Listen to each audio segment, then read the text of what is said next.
What's good, everybody? I'm the G with a PhD, and you're tuned in to the Green Gorilla channel. At the moment, I'm going to allow some people a little bit of time to try to get into the room. What's up, Tyler? Trying to get into the. What's cracking? To the room. I got 4 with me now. I'm just going to give it a little bit of time. Let some people gravitate on up in this joint.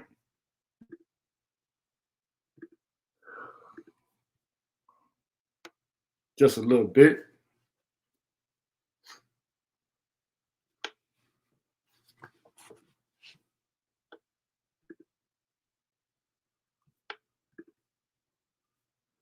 Let's go, G. What's up, TRN?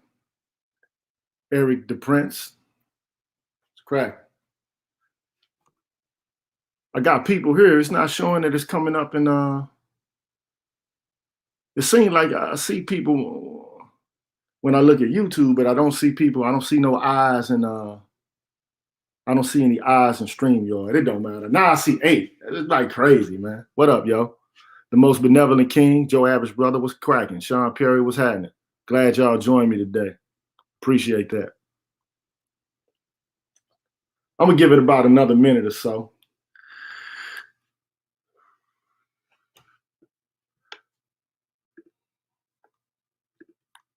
What's cracking with y'all today, man? Y'all having a good day?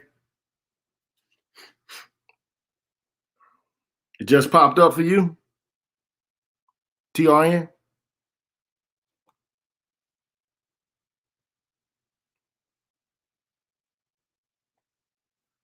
I'm gonna give it one more minute, and I'm gonna get back in this. I'm gonna get in this joint.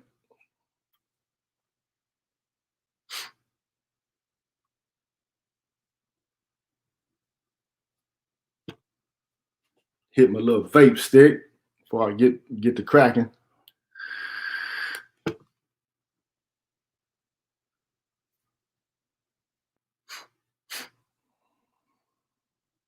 What's up? What's up with you, Crimson? What's up, Kendra? How you doing? They say I'm a little too raunchy. Y'all think I'm too raunchy? I curse too much. I need to tone it down a little bit. They say I'm too rough around the edges.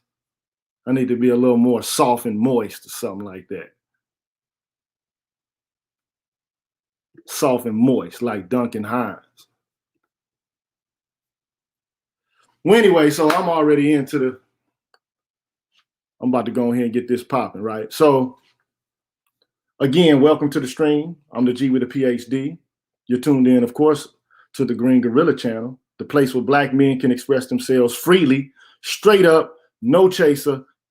And what that means is straight up, no chaser. You're going to hear, thank you, Rogish. Appreciate you, my brother. Thank you for the donation. Let's get it cracking. So, look, you're going to hear things that are going to be inflammatory, especially because it's going to sound inflammatory if you're not used to hearing this kind of talk. We're playing, again, hardball here. We're not playing softball here. We're playing hardball here. Thank you, most benevolent king. I'm gonna keep it how I do. I'm gonna keep it high. You know they can't stop me anyway. I got pissed off this morning though, because boy, these people everywhere, man. It's like, the politics, man, the plantation politicians are everywhere. It's like you can't escape them. It's like everywhere I look and everywhere I go. Everywhere I go, everywhere I look, there goes another one. There goes another one. And they all got a complaint or a grievance. And it's all centered around you and how toxic you are, how bad you are, how fucked up you are. But I'm like, damn, anytime you point a finger at somebody, right, you got 3 pointed back at you, right? Right? They say that, what's up, Bishop Red Pill? What's good with you, bro? They say that, let he or she who is without sin cast the first stone. But they casting a lot of stones, boy. They throwing rocks and hiding their hands. They throwing rocks and hiding their hands. You know? I say, look, if you're already perfect, if there's no wrong that you do in this world, if you don't put out any negative energy at all in this world, if you're perfect, what are you still doing in this world? You may as well ascend to the heavens. You've already attained apotheosis. You may as well go on ahead and claim your status alongside of that, of the divinity. You don't need to stay here no more. What you here for? You're already perfect. But anyway, let me get on into this, man, because what I want to do today, of course, is, I like the last time I got my little presentation to pop. So the first thing I'm going to do is I'm going to share my screen and get into it. I want to get to my application window. I got my Gorilla Talk 3. I'm going to start this joint at the beginning. And so you're not going to see me, but I'm going to keep ducking in and out. Of course, I'm the G with a PhD. If you can, please support the channel at Cash App, or you can hit me on the, what they call them things, posters, pasters. I don't know, man. I'm new to this shit. So, and anyway, super stickers, that's what they call it, super stickers. But anyway, I hope y'all can see this presentation that I'm about to pop off. Pretty sure you can. So this is Gorilla Talk episode 3, and let me give you the rundown. First thing we're going to do is we're going to discuss how America will not pay for her sins. The second thing we're going to do is go off into a brief discussion of plantation politics. They're everywhere. We're going to talk about how black girl magic is masses magic. And it's connected to some of the things I'm going to say as I continue to run through my presentation or my discussion. And then lastly, I'm going to end up a conversation that I started in one of my videos.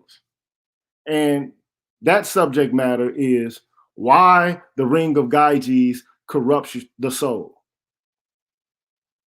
And it's tied to an idea that negative liberty is not true freedom.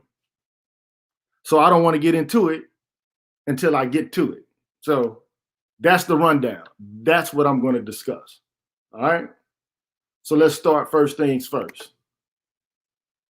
Uncle Sam, you see this garbled graphic right here? Uncle Sam is not going to pay for his sins. I mean, that should be apparent right now. We had a moment where, if there was any moment, one would think that Uncle Sam would come to his senses and say, hey, we need to get things right. We need to make things right. We need to repair. We need to reconcile. We need to do some things to ensure that the black people that live in our country are actually respected and honored, and what they've gone through needs to be acknowledged, and some, recompense must be paid. No. You ain't getting that at all. Uncle Sam is not going to pay for his sins. Now, the funny thing about it is, right now, America has to make a choice. On the one hand, you got Joe Biden. I mean, and black people are being required to make a choice. But who are we choosing? This man is supposed to be the lesser of two evils between himself and Trump. But of course, he's the author of the 1994 crime bill, which created the mass incarceration in the first place. So how can I trust this man? How can I trust him that he's going to actually do something that is modally different than what he did to begin with? I mean, this is the man who is responsible for the ramping up of prisons, ridiculously long sentencing. I mean, people have been getting numbers for selling drugs more than people get for murdering people.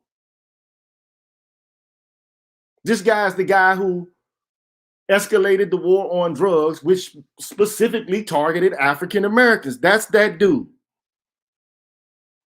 He is a Dixiecrat. He is a Dixiecrat, meaning a racist Democrat. Don't let the smooth taste fool you. That's who that dude is. And then we got on the right, Donald Trump. Now you think this bastard is about to do something to lighten the load, to lessen the burden of black folks in America? Man, come on, man. Look, this man has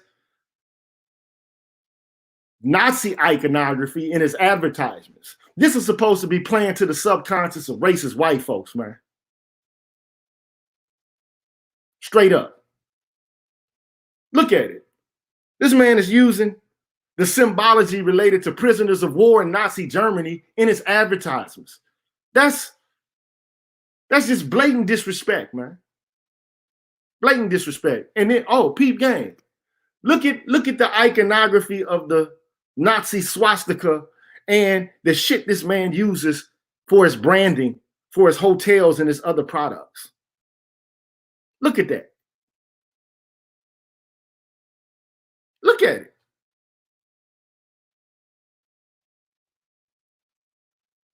Man, these people are not trying to pay for their sins. They're not trying to. You feel me? These people are up to the same old shenanigans, business as usual. They are not trying to pay for their sins. You feel me? So don't expect for a light at the end of the tunnel, a kind of clearing in the mist, as it were. You're not about to get that. And also, you would think that this moment could be one in which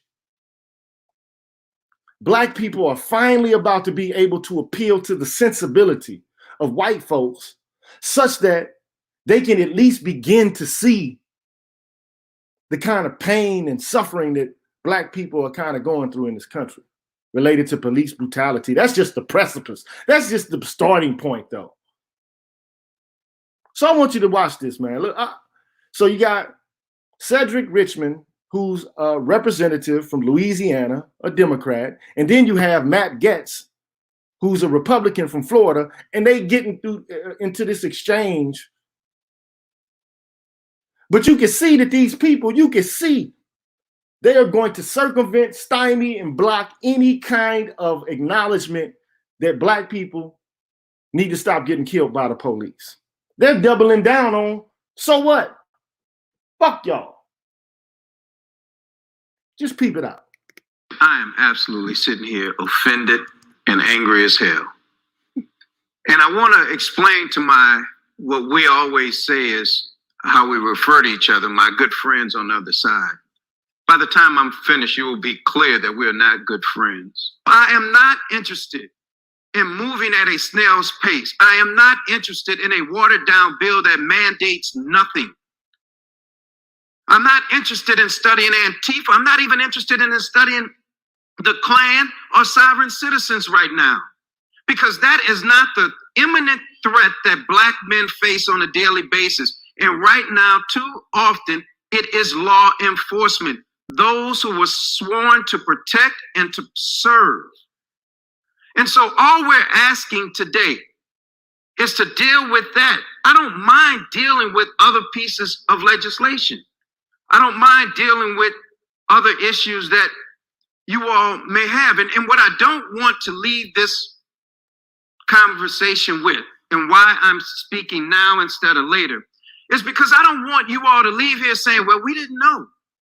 We didn't know that's how you felt, Cedric. I want it to be crystal clear. And I will give you the benefit of the doubt that it is an unconscious bias that I'm hearing, because at worst it's conscious bias. And that I would hate to assume from any of the people on the other side. Will the gentleman yield? Sure. I appreciate your passion. Are you suggesting that you're certain that none of us have non-white children? Because you reflected on your Black son and you said none of us could understand. Man, stop. I'm not about to get sidetracked about the color of our children. We're talking about Black kids. I reclaimed my time. You said that I reclaimed my time. I you know. want the discussion. I know that Gentleman reclaimed his time. I said I reclaim my time. I already know that there are people on the other side that have black grandchildren.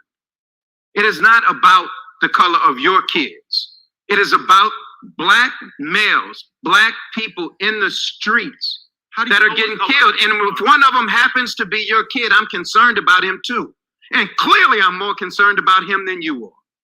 So let's be clear about that. You're claiming you're more concerned for my family than I do? Who in the hell do you think you are? Gentlemen, If the shoe fits, You don't know how much we care gentleman about will our families. suspend- This is Kick dog holler. outrageous. You should take those words down. I know gentleman you care will about your family and love your family. the gentleman Wait, will damn it. suspend. The time belongs to the gentleman from Louisiana. Cedric, would you yield? was that a nerve? Yeah, you I damn yield right to it was the a nerve. gentleman from Louisiana. Now you see, that's the wild goose chase. That's what they call the red herring. You feel me? So this man is talking about black boys and black men being subjected to police brutality, being killed, shot, unarmed on the street. And we already know the demographic that's getting killed the most is black men. This guy introduces the whole concept of, well, there are other people who have non-white kids, and were you saying we don't care about them? We don't care about them either. Come on, man. You know who's getting killed, and you know why they're getting killed. But you want to introduce, why? We got kids too, and they're not all white. Come on, man. You know what this dude's son looks like? This dude that's his son right there, man. Now tell me, did that motherfucker look like he is in danger of getting shot dead and killed by the police in the street because he's colored? Or does it look like he can pass? Because it looks like increasingly the guy's trying to become white in appearance, does it not? And you know that there are a great portion of Latinos who consider themselves to be white, right? I guarantee you on his census records, on his, demographic background, if you look at whatever it is, whatever database you fill them into, I guarantee you this motherfucker right here is categorizing, describing, and listing himself as white. I guarantee you. So that's what this argument was about. This guy right here. That's disingenuous. I'm just trying to show you, these people are not going to budge because they're creating issues that don't even exist to try to get away from the real issue, which is giving some relief to people who are subjected to brutality and state forms of violence. These people aren't serious. They're not serious.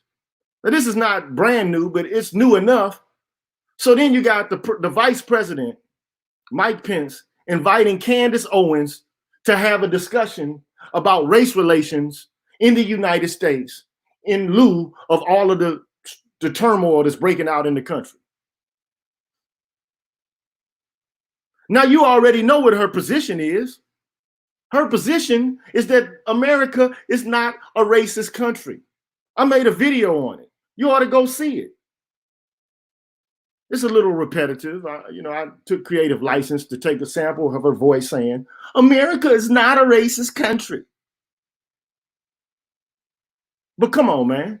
All you got to do is look at it from its inception, from the very beginning, from the colonialization period up to now, and it's very difficult for you to make the case that America's not racist.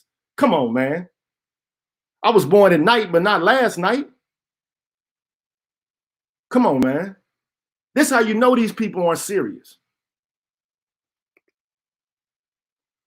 And man, I got a treat for you. Now, these people aren't changing their tune. They're doubling down. Here's a Karen. She knows that there's turmoil and all kind of craziness being fomented and drummed up in our culture right now, in this society. And look what she does to this guy. But see, this guy fights back. Can't fight old white lady, but he sure does go off on her ass. Look at it.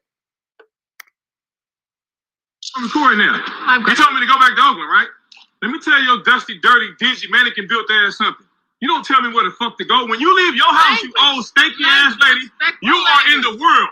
So you don't tell me to go back to Oakland. You take your breaking pussy ass to Oakland. Get your funky ass to Oakland. You got a whole COVID-19 fit on with your dusty ass. You the reason why this shit is here. And you got hella senior citizens spit on your motherfucking sweater telling somebody to go to Oakland. Huh? Talking for a minute. Huh? Can you control your mouth for You need to control your ass because it stinks. You need to go get in the wheelchair. Get your old funky ass up out here telling somebody to go back to Oakland. You're an okay, you act like you're 80-something years old. Your age don't matter. It seems like you're racist. Because you see me riding by and you tell a black person to go back to Oakland. So it's black people in Oakland, right? Ain't no black people in Alameda? There's more white people who live in All right, okay, well get your dusty, wrinkled bag, trash face having ass up out of here then. Don't tell no black person to go back to Oakland. You can't tell me where to go, all right? I'm fucking grown. Now, let me get out of this for a second because I want to see if y'all still with me. Okay, y'all still with me, right? So look, is that man wrong for going off on our ass? I want to know what you think about that, man. Is he wrong for going off on her in the way that he did?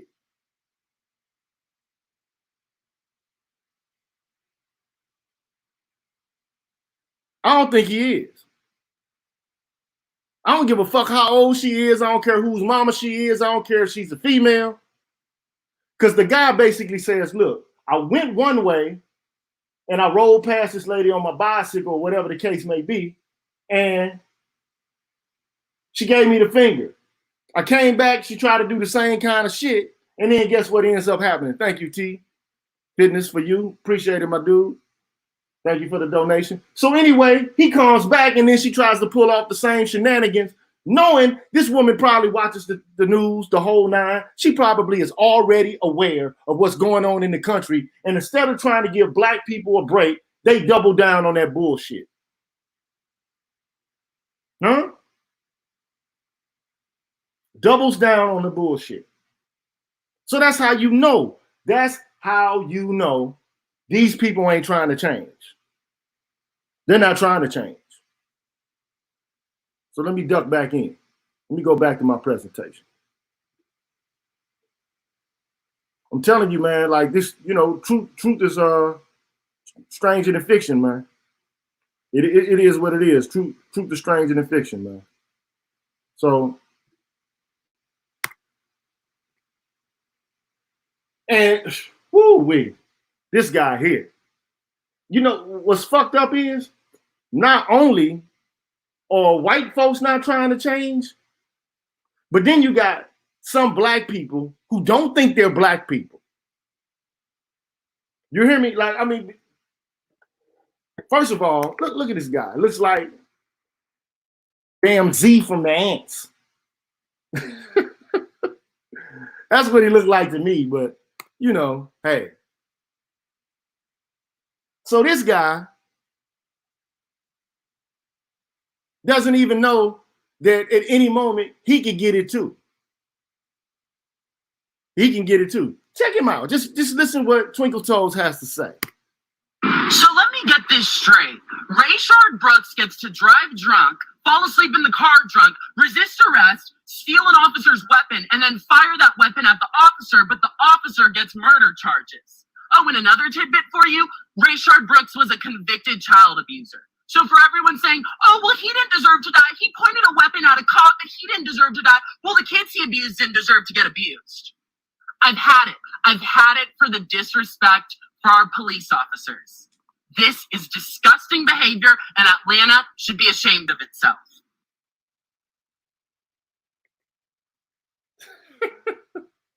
I'm telling you, man, some black folks, man, don't even know that they black, man. They don't know. Or maybe they do know, but they just don't care. Maybe they feel like they have that little spot on the plantation that will insulate them from any harm. Maybe they feel like they're nestled so closely to the master that no harm will befall them. None whatsoever.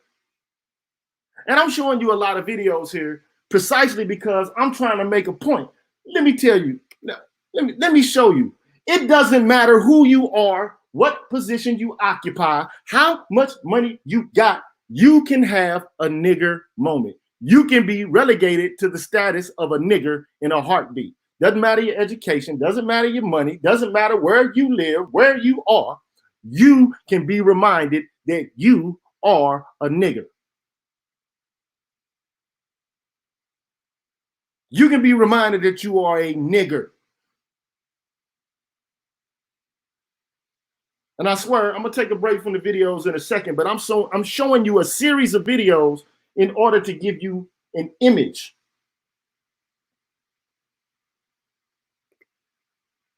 Henry Louis Gates has been spending his entire career talking about, studying, and teaching about race relations in this country. Right now, he is smack in the middle of a debate about race and justice in a very personal way.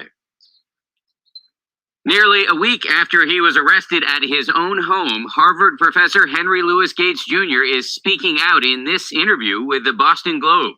I'm outraged. I shouldn't have been treated this way, but it makes me so keenly aware of how many people every day experience abuses in the criminal justice system. Gates, one of the leading scholars on African American history, was arrested for disorderly conduct on his front porch last Thursday. He says he had just returned from a documentary shoot in China and that his door wasn't opening, so he and his driver forced it open. A neighbor called police. According to the police report, when Sergeant James Crowley arrived on the scene, Gates was out of control, calling Sergeant Crowley a racist and saying, "This is what happens to black men in America." The police report is full of this man's broad imagination. The only reason I was upset is that he defied the law by not giving me his name and badge number, and every citizen has a right to that. I think both parties were wrong. I think that's fair to say. It was not Professor Gates's best moment, and it certainly wasn't the Cambridge Police Department's best moment. I don't walk around calling white people racist. Hell, first of all, I'm half white myself, 56% white in my DNA. My father's 75% white. My wife of 25 years was white, and my children are half white. Give me a break. On Tuesday, Cambridge police dropped the charges. But Professor Gates does not appear to be ready to get past it. What he wants now is an apology. He should look into his heart and know that he's not telling the truth, and he should beg my forgiveness. And if I decided he was sincere... Okay, look, I got to stop it right there. He should beg your forgiveness? Huh? First of all, let me just say this. This man is a fucking PhD in an African American Studies department at Harvard University and specializes in studying race. He's the one that has begun to introduce all of this DNA testing. But you know what's odd about all of that to me? It's how he characterizes himself as part white. I'm this percentage white and I'm that percentage white. I thought that in America, like there was something called the one drop rule. Like, when did it become a part of Western white American culture for people to start categorizing or perceiving themselves as white when they got a drop of nigger blood in them? If you want to keep it 100, when did you stop being black and start becoming part black? I thought if you was black, you was all the way black.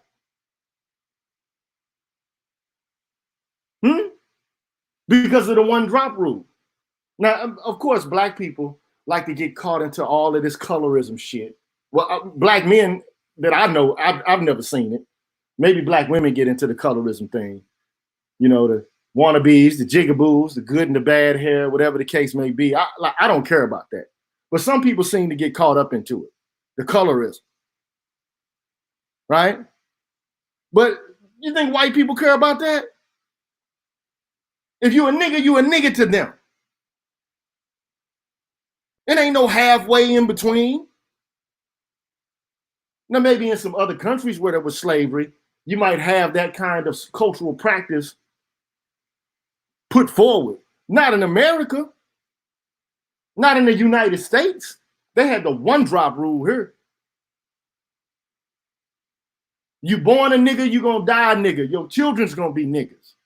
Unless you passing, then you gotta lie about it. Keep it real hush hush. So I don't know what this guy's talking about. But anyway, the point should be really clear. Doesn't matter how high you are, you can still be treated like a nigga. You are a nigga. Whenever these people get ready to show you where you stand, they will show you. And do you notice how the spokesperson, the little white lady, came out and said, this wasn't Mr. Gates' best moment. And it wasn't the officer's best moment either. In other words, there is nobody right or wrong. Fuck all the racism. The hundreds and hundreds of years of racism in the United States. Let's just explain all that away. You got an expert about race standing right in front of you telling you he's experiencing a racist moment. And you're like, well, you know, it's not really actually all racism. I know, I'm a white lady. This is how you know these people are not giving any ground. They're not going to do it. And this phenomenon, you might think it's just American, though, but it ain't just American. It can happen to a black person anywhere they go in the world, especially in a white part of the world, Europe, wherever. Don't matter where you are. You can be in England, it can happen to you. It even happened to Oprah. Amongst the Swiss. Peep it out. And these people act like they're not Negroes for real. It's like they have transcended being black. Because they got money. Pete. I was in Zurich the other day at a store whose name I will not mention. And I was, let's see, I didn't have my eyelashes on, but I was in full Oprah Winfrey gear. I had my little Donna Karan skirt and little sandals and all. But obviously, the Oprah Winfrey show is not shown in Zurich. So this doesn't happen to me unless somebody obviously doesn't know that it's me. But I was in Zurich for Tina Turner's wedding. And I decided I'm going to leave the hotel. It's just me by myself. Stedman, wasn't there. And Gail wasn't there, no friends. I'm out by myself. And I go into a store, which shall remain unnamed. And I say to the woman, excuse me, may I see that bag right above your head? And she says to me, no, it's too expensive. And I said, no, see the black one, the one that's folded over. And she said, no, you don't want to see that one. You want to see this one because that one will cost too much. You will not be able to afford that. And I said, well, no, I really did want to see that one. And she refused to get it. She refused to get it. And she started to show me these other little bags. And I said, one more time, I said, but I really do just really want to see that one. And she said, oh, I don't want to hurt your feelings. And I said, okay, thank you so much. You're probably right. I can't afford it. And I walked out of the store.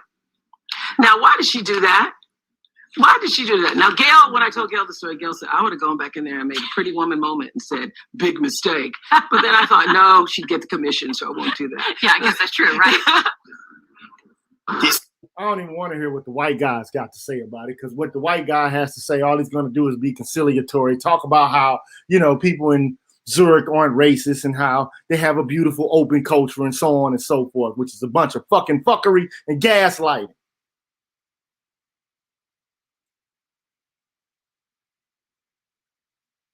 But the mammy in charge, which is what Oprah is the mommy of the mammies. Making sure that all the little white girls are taken care of everywhere. All the Karens and Beckys love Oprah. She sees to all of their emotional and spiritual needs. She makes sure that they all get manicures and their little hair is done the way it should be and they're exfoliated and all this shit. Oh, there's a gift for me underneath the chair. The mammy that goes off on black men, make sure that they stay in their place. Yeah, that Oprah, that mammy. She realized, okay, well, I know I'm the mammy on the plantation, but you stray away to another part of the world in another plantation where they don't know who you are, don't know your mammy role. You get put into the nigger place.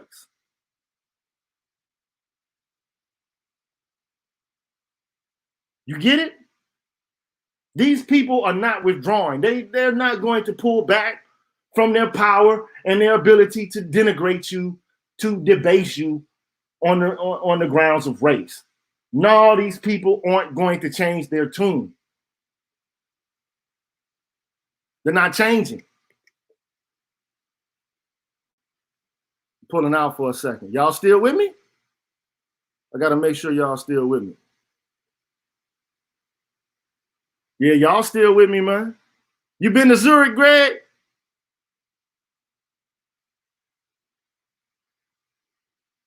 Yeah, man. Okay. Look. I'm just trying to keep it real. These people ain't changing, man. These people are not seizing upon this moment and utilizing it in order to create a better culture, a more multicultural society.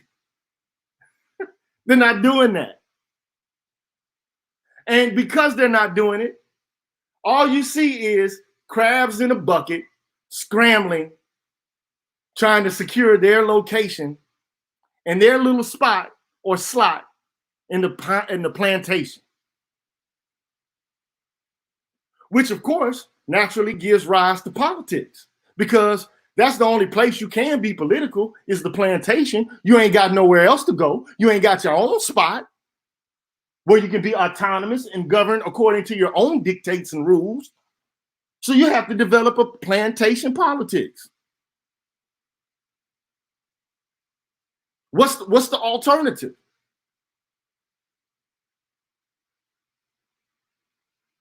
We don't think that this is a plantation anymore. I don't know why not. Look, respectability politics is not going to save you on the plantation. I already been over this before.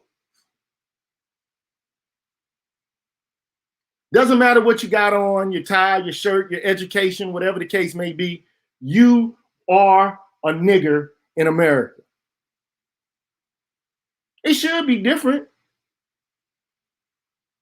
And just because these white folks have begun to develop what is called the Southern strategy, where they're not openly racist anymore, because nowadays you get hurt if you get called a racist, because they pass these laws. They got all these de jure laws. But de facto, in fact, they know they're still racist. They know they're still saying nigger when you ain't looking. They giggle when they say it.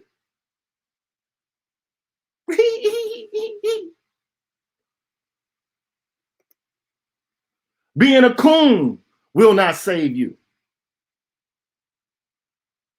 Because as a coon, you can be brought back to heel. There was a guy, I don't have a mock-up for this, but this guy was in a protest or leaving and got caught up in the mix of a protest. Now, this guy is an advisor for the police department in Minneapolis, Minnesota. He got his ass whacked by the police. Now you want to file a complaint. Not the guy who trains them, but another guy who supports and endorses them. He's a liaison for them or something. Now you want to file a complaint. I thought you were just protecting these guys and, saying how great they are and how they, they serve and they do all kinds of altruistic things for the public.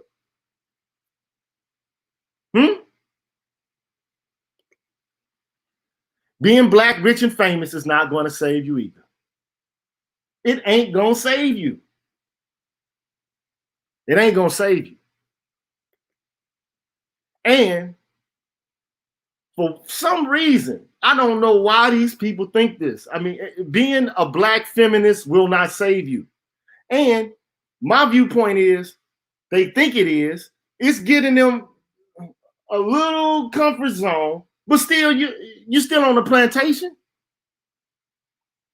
You're still on the plantation. You're not self-governing. You don't have any autonomy, any power. You're not self-moving.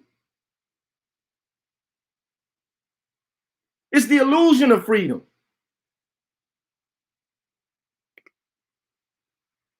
And look, I got a white lady here. But I have a Facebook friend, and he posted, I ain't gonna say what his name is, but basically he was like, look, all of the energy that these women have, especially for black men, these black feminists, I call them feminists or Scrooges, because they seem to be haunted by the men of the civil rights and the black power past.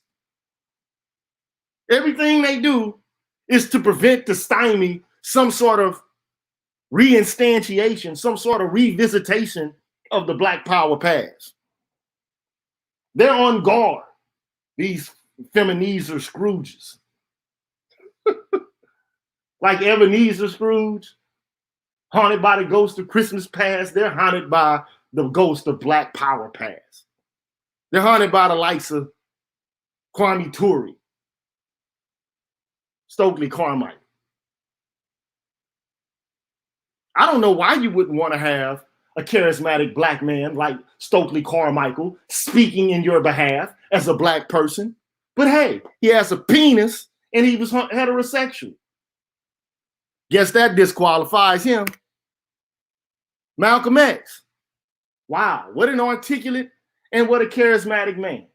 Couldn't see a reason why you wouldn't want a person like that around, but hey, disqualified. Gotta decenter him, has 2 balls and a cane. Sorry, can't have you, sir. No more Fred Hamptons. Those rascally fucking men. No matter how effective they are at recruiting and to having an education program being instilled within people, don't need those guys. No, can't have them. He's a straight guy and he's got penis.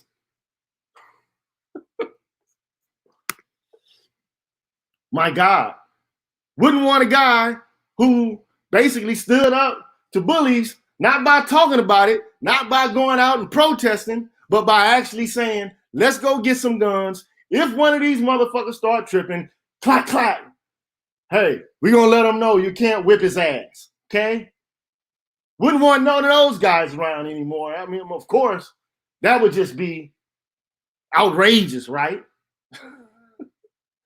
Couldn't see the reason for wanting a guy like that around.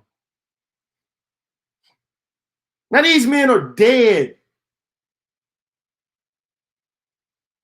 This man was killed by a crack dealer.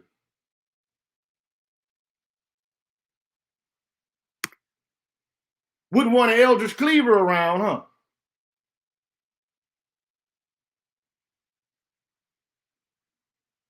Even though he was an effective communicator, couldn't possibly want a guy like that around.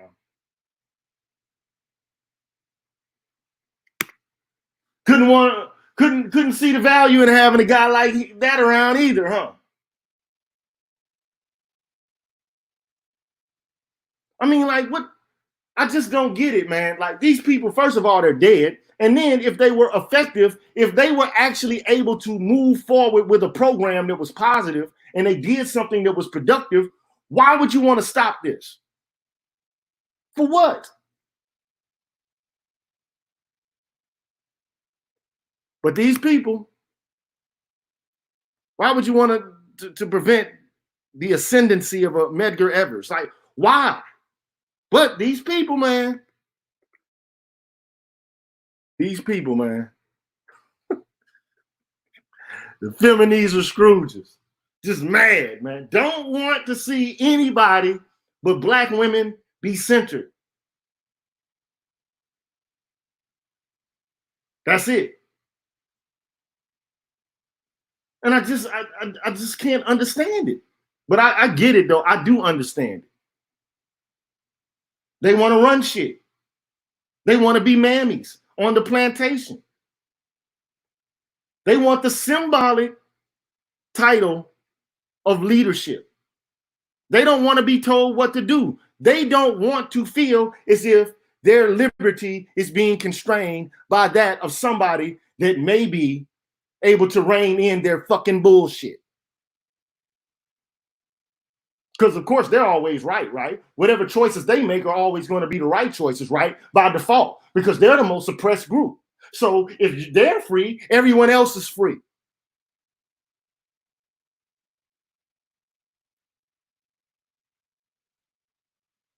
Which I think is absolute bullshit.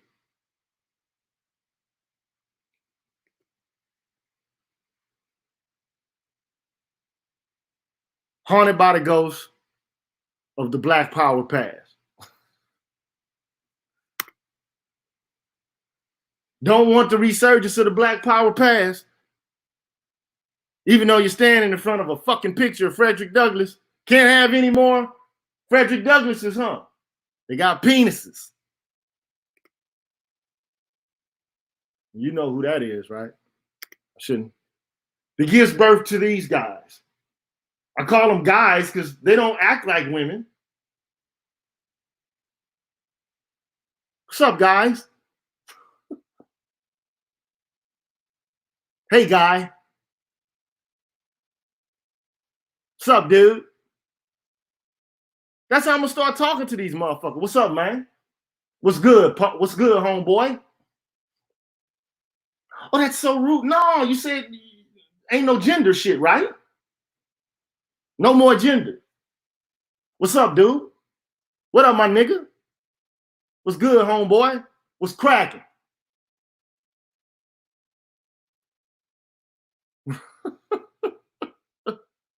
I'm telling you, man, look.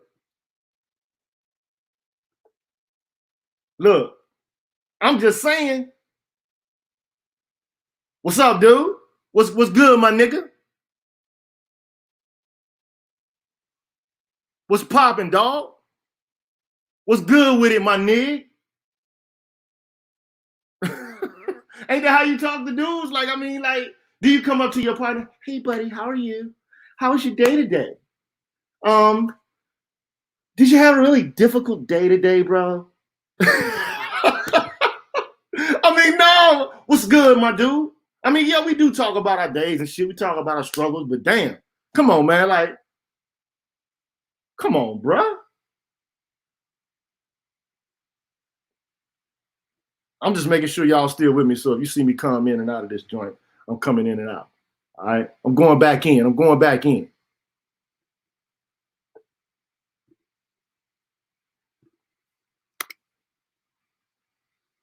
BLM. You heard that there's been an investigation as to where the money from BLM, you know, or the proceeds being garnered, where they're going to, right? I haven't investigated this matter, but anytime, I can tell you this, anytime you got a movement that is endorsed, accepted, put forward by the media, you can guarantee it ain't just Negroes that got control of it. It's not just a grassroots thing.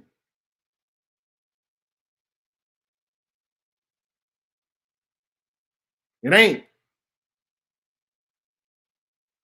Anytime you go to a website and you basically donate funds and they got millions of dollars, like hundreds and thousands of dollars and shit like that being dispersed, they're like, okay, here we go. We're gonna get this to y'all. We're gonna get this, we're gonna let y'all handle this.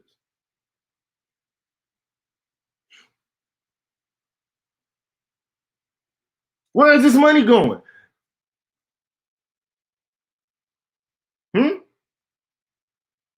They got some explaining to do, man. They need to do some explaining. People are already getting hip to their mission in terms of like their politics. And the politics is not male friendly. It's just not. But we've been over that ad nauseum. We already know what that's about, right? But their plantation politics leads to this kind of shit. This girl who was out here in Minnesota, Minneapolis, Minnesota, this girl out here who got killed by a black dude, far as I know. This is her attitude. The same niggas I'm risking my life for. First of all, we niggas, right? To me, that's the same kind of talk if I said, like, say, for example, motherfucker was out here marching for Breonna. Like, I just was like, yeah, them same bitches I'm out here fucking rolling for. Same bitches I'm out here doing this for. But anyway, the same niggas I'm risking my life for, the same niggas who are convinced they're stealing away my innocence or jewel, not knowing that I'm standing on a rock. Therefore, I can never be broken or robbed. Come on, lady. God respect this woman's soul. Real talk. But you out there running wild like you fucking a dude, like you can handle that shit. It's niggas getting killed out here, man. What makes you think you impervious to harm?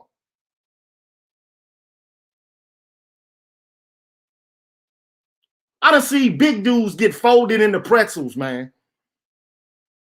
What they say, the hard rocks, roughnecks, anybody can get it.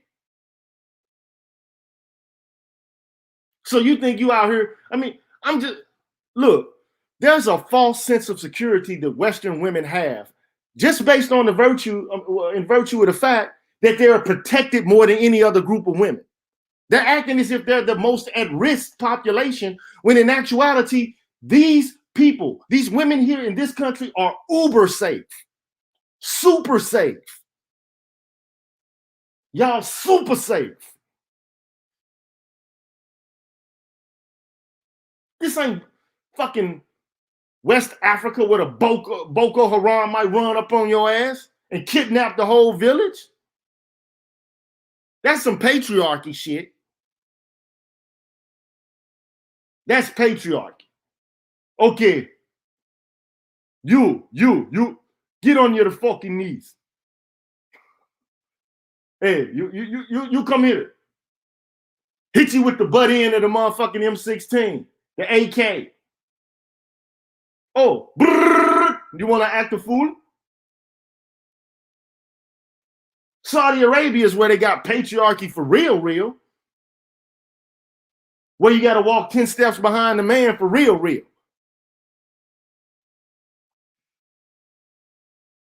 See, they think that this is patriarchy for real. Like, there's some real for real this patriarchy light for real. If you want to talk, you want to make comparisons, this the baby patriarchy right here. the little infant patriarchy. Where they got street lights and shit lit up. Where they got running water and sanitary napkins in the grocery store. Like the arrogance of people in the Western world, man, in this culture, in this society, man, it's just arrogance. But God bless this woman's life, man. You know, I'm sorry that she got hurt. But I'm of the strong opinion, even if you with other women, man, it's strength in numbers. Don't leave out there by yourself thinking that you just got shit handled. Ain't nobody got handled. Nobody got life handled like that.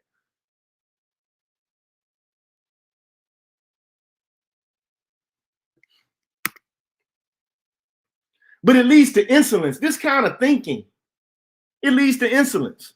Men obsessed with submission are never worth submitting to. They're always weak, spineless, and insecure. They get bullied by other men on the daily, so the only way to feel important is to walk over women. Keep in mind that I put submitting in quotations because the concept itself is outdated and unnecessary. Men want to lead and think it's a birthright. In reality, most of them admit their women is the glue that keeps it together. So who's really the head of the household?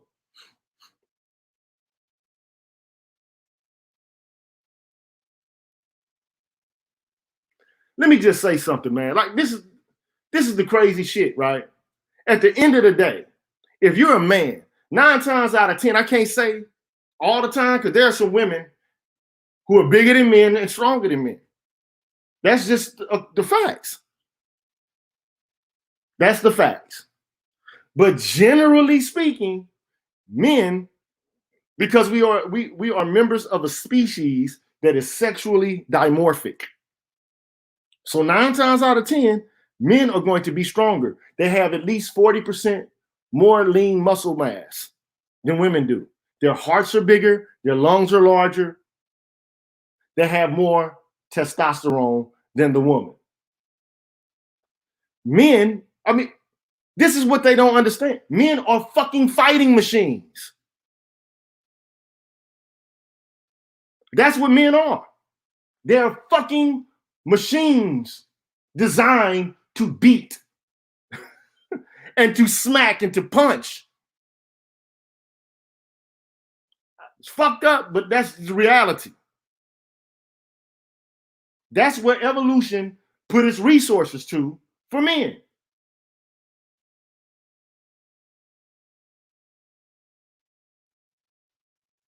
Now, I don't know what she means in reference to they're weak. She's probably talking about black men in general, like black men are weak because, you know, we've been conquered by white folks or whatever the case may be.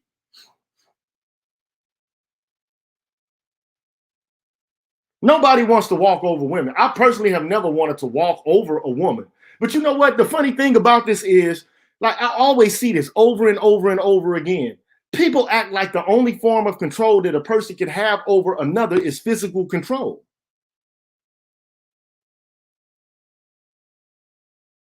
Physical control. Control by brute force. That's not the only way that you can control a person. Do you catch my drift? Forcing someone actually is a very inefficient means by which to control a person. That takes a lot of effort and energy. The best way to control a person is to control their mind, to control them psychologically, to control their behavior by controlling their value system, by offering rewards and punishment, by classical conditioning. And women know how to fucking do this shit. Women know how to control men psychologically. But the whole subtleties and the nuances related to that kind of control and that kind of power are lost to most men. This is why there's such a thing as the whole red pill movement. The idea that, look, you have been trained as a man to feed into a certain set of behaviors and to abide by a certain set of values and principles which work to your disadvantage, that are anachronistic now. But I don't want to get too deep off into that because I got more to cover. There's more that I have to do here because I told you, I promised you, I was going to get into this whole thing about the Gaiji's ring. But I got to go through this. The arrogance of these people now, like, look at this shit. You niggas need to start exfoliating, but your masculinity is so fragile that any hygiene outside of a shower is deemed gay shit to you. So you've been walking around with clogged pores, chapped lips, and dead skin flakes festering on your face. It's upsetting me and my homegirls.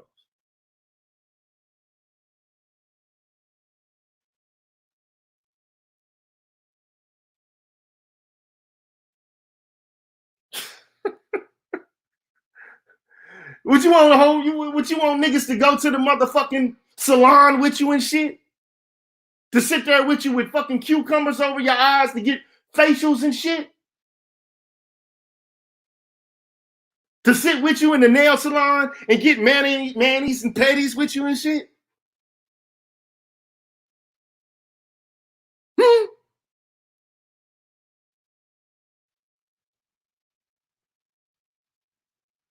It's upsetting me and my homegirls. Fuck your homegirls.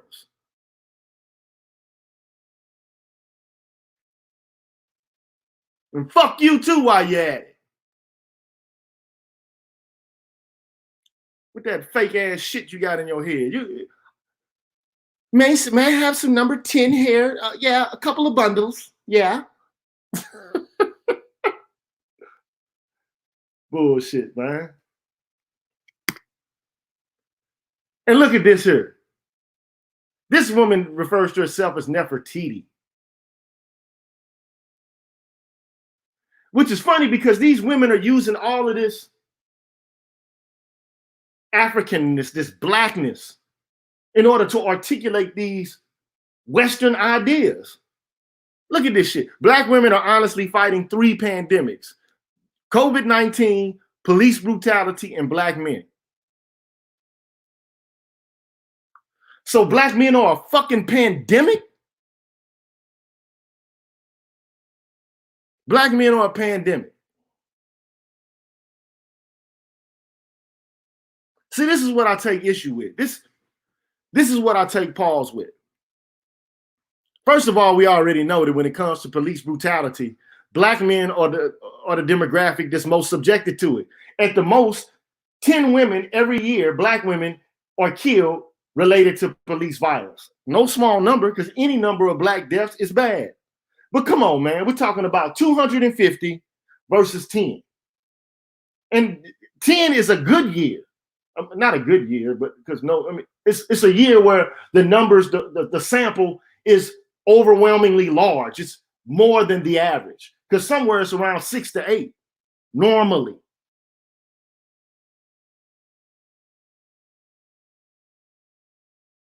So the question is, who is informing these women? Or are they just, either they're ignorant because they just don't know, or they're ignorant by choice, or they're just outright lying.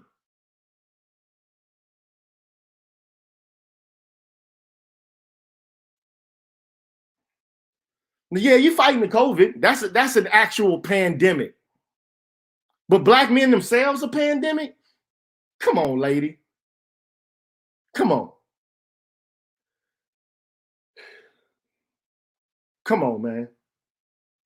The only way that these women can be articulating the idea that men are somehow, especially black men, are oppressive or have privilege of some kind is that men are able to commit acts of violence against women. That's the only thing they have.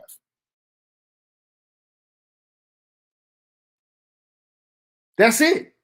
That's all they got. But when you start breaking down the numbers, when you start looking at the data, you will find that black women are among the most abusive women in the United States. That's the facts. Jack, Nefertiti, Melanaire. Look at it, then they got these names like Melanaire X. Like they straight up radicals, like they are the Black Power movement now. Can you imagine this shit? They fancy themselves as women on the vanguard, doing the productive work to move forward the people. Power to the people. Look at the names they're choosing and using. Where's their information coming from? I'm telling you already, I know the source, the spring of it all. You know it. If you've been watching my channel, you already know what it is.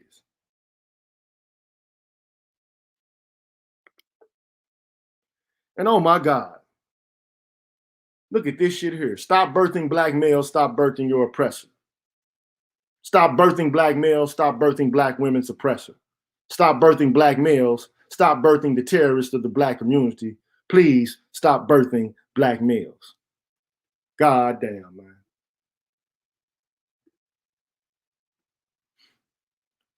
God damn, man.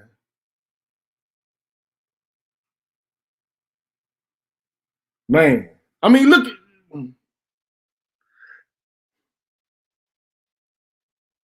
Man, this shit got me speaking. Man, I gotta hit my vape stick, man. That's some shit right there. I've never, ever seen it get to this point. This is the lowest of the low of black culture.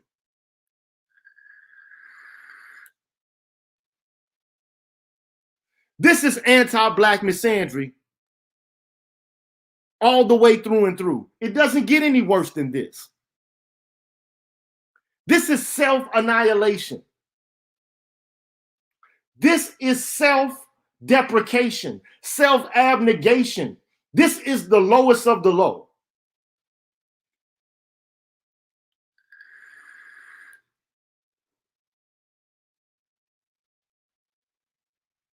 You're right, Adam Williams. That's suicidal. That's suicidal.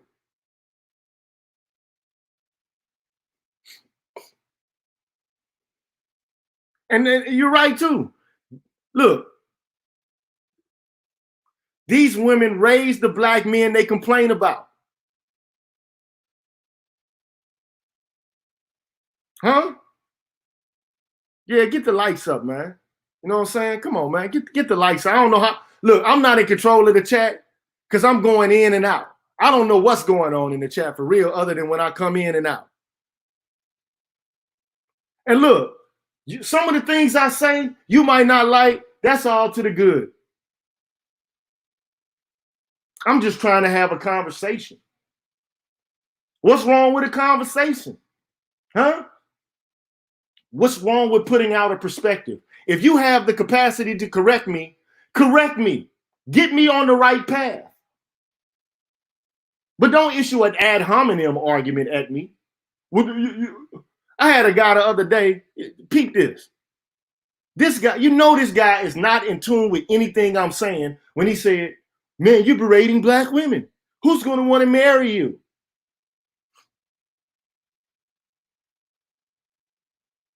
You think you're ever going to find a wife like that?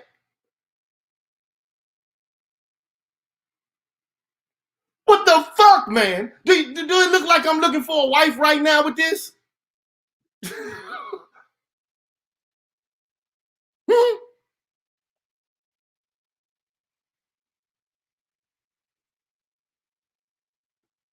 I'm not looking for a wife. You're exactly right. Look, check this out. Look. This means war.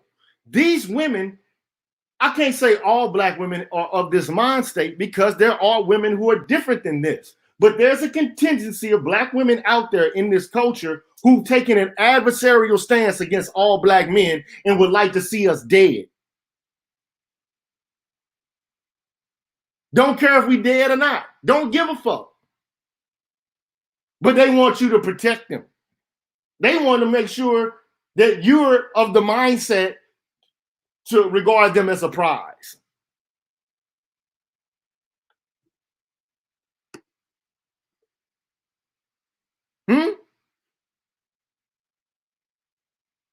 They're a prize.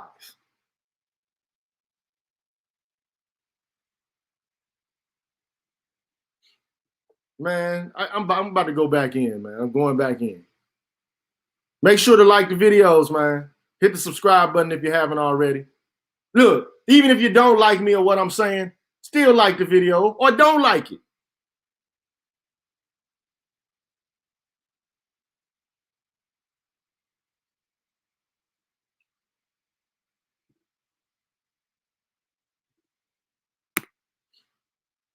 Then some other shit I saw. All people of color are LGBTQ. Black lives are gay lives. Gay lives are black lives. We are all gay. We are all trans.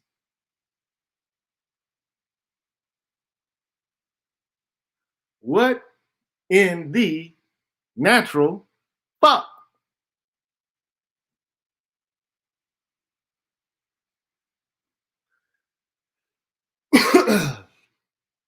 We're all gay, we're all trans.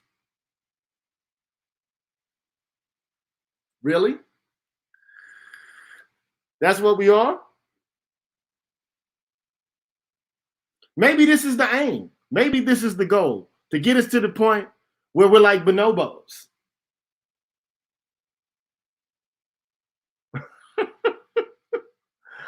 Like, hey, look, we're all just like screwing each other.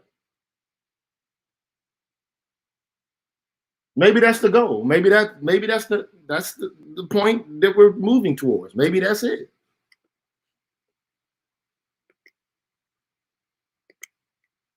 First of all, it's not a fact. In fact, the rough estimates is that approximately 4% of the American population is gay. Now, we already know how many black people there are in the United States population, right? We got somewhere around 40%, 40 million black people in the United States. Somewhere around 40 million, right? So if that's the case, right, at the most, I think this number is an overestimate also. I don't even think it's that large because people tend to overestimate these kind of, understandings about populations that are not visible. At the most, you got somewhere around 2 million to 3 million gay people that are black in the United States. That's just being generous.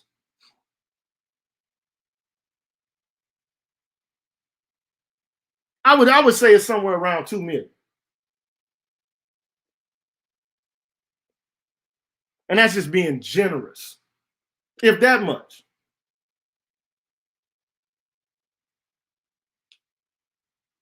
So how is a group of people that small in number able to push an agenda? How are they able to push an agenda? You're not the whole of the collective. Why are you the one setting the tone for the agenda of the black community? I understand you need to be treated like a human being. You're a human being. You should be able to have sex with who you want to. I don't care. But how are you driving the politics of the entirety of the black nation or the black community, or the black population, however you want to regard it? Because we're not a community. We're a population.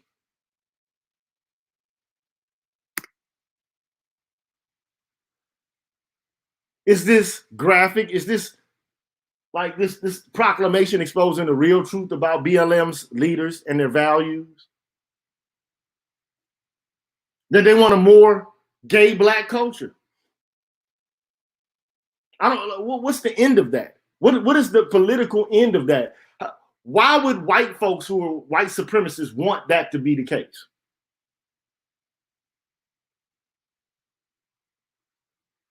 Or if what I'm saying just in and of itself, is it homophobic to even ask the question?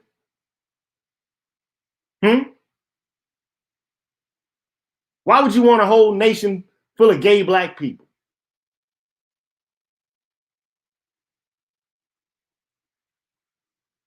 What interest does that serve? Whose interest does that serve? I think anyway, I think it's intended to be irony in order to illustrate that this is what this agenda is. I think that's what it is.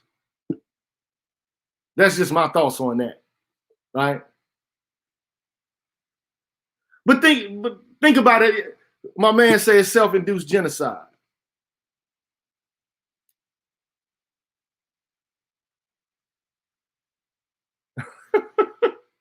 Look, it definitely will keep the population down now, wouldn't it? If you're a demographic that is increasingly shrinking in terms of your representation of population, and you got another group of people who could genetically, you have seen Neely Fuller before, right? You have heard of Neely Fuller, right? You have heard of the crest theory, right? Welsing, you are aware of that, right?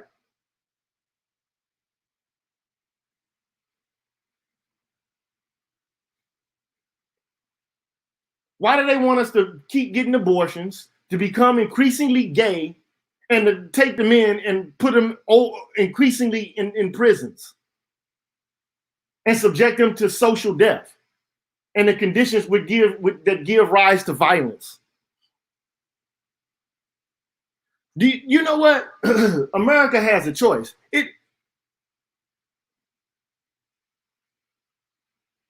America has a choice. Do you know how much it costs each year to lock a motherfucker up, to put a person in prison?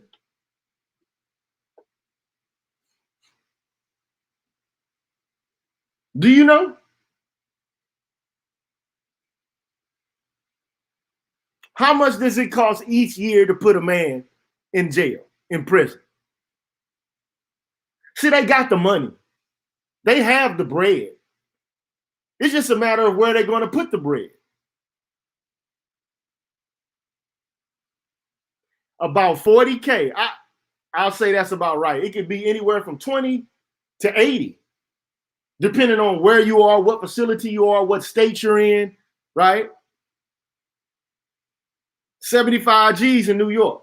You mean to tell me you'd rather spend $75,000 to lock a nigga up as opposed to making sure he has an education and a talent index that he could use to enhance the overall and general quality of life in the United States? Who the fuck thinks like that other than a savage person, man? Or a savage group of people?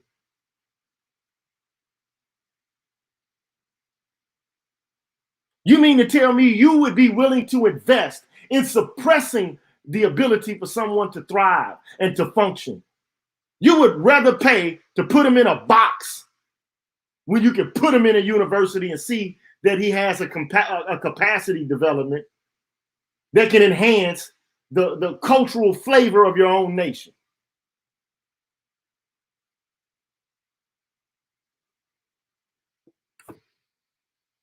That's some foul shit. They got the money. It's just where they siphoning the money to. What they are willing to invest in. They're willing to invest in your failure. And this shit starts off from kindergarten. It starts off from kindergarten.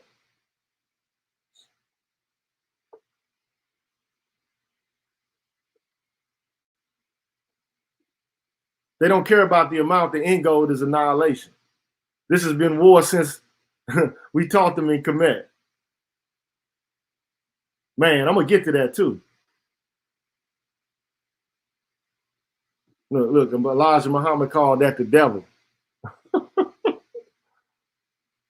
Training day. Look. The people are literally spending us. You got that right. Like, Pete. I got to go back in. Because I don't want this to be 3 hours long, man. I got to go back in. All right.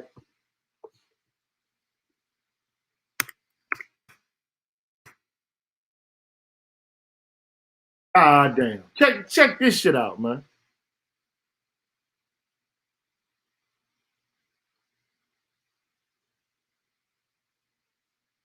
Look, I mean, live your best life, man. But this is excessiveness, man.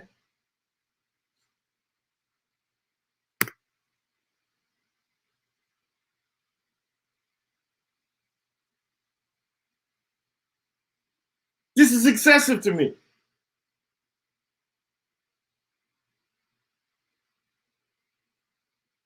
This is the future, right?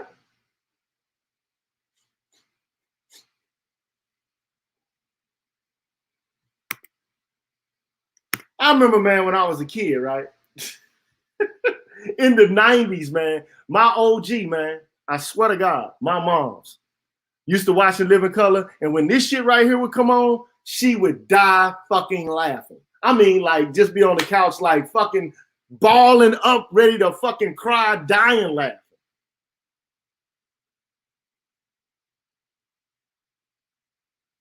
It is now a reality. Everywhere you look, there it is. This was foreshadowing things to come.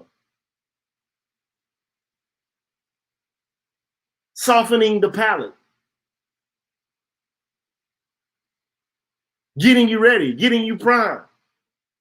We're here now. We're fully fledged into it. And look, be who you want to be, man. We always had gay people in the black community. It ain't been no secret.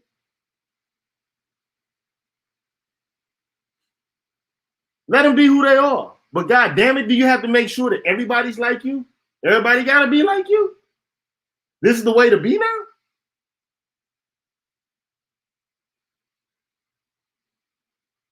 Look, make no mistake. Other cultures have had gay people, man. Like, for example, the Greek warriors, many of them motherfuckers was gay, man.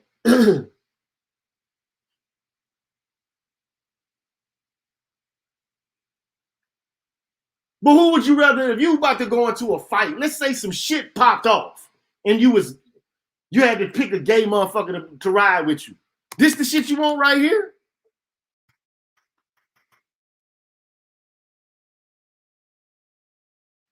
This is performance, man. This is excessive as far as I'm concerned. There's no reason why, even if a person is gay, it got to be manifested like this.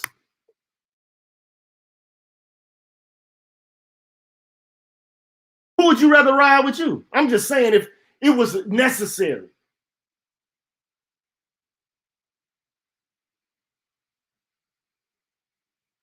I'm not endorsing one way or the other, but that shit don't have to be manifested like that.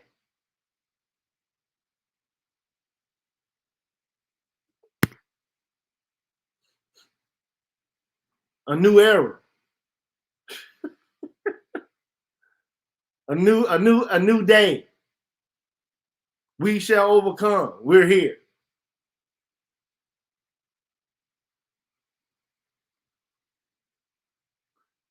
I never knew, like I'm just saying, like, I'm not trying to knock BLM, man. They can do whatever they want to, right? They can do whatever they want to, right? But is this where we're heading? This is a victory? Queer shit is a victory for black folks. A queer victory is a victory for black people. No, fam. It doesn't move like that. It don't work like that. A movement for queer rights for people is gonna help white folks. White queer people. You get it? Get it? He said, don't forget the skinny jeans and the fishnet shirts.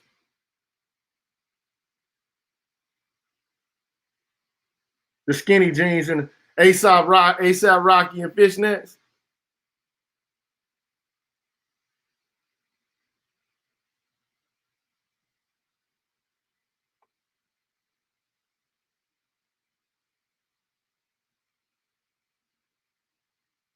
Look, man, I'm not trying to be homophobic here, man. All I'm trying to do is point out, there you go. They want black people to be the new unit. You can't really express masculinity in a culture that's trying to suppress it because it's threatening to their very survival. Get it? Suppress masculinity because don't let them be too masculine. Because that's where the danger comes from.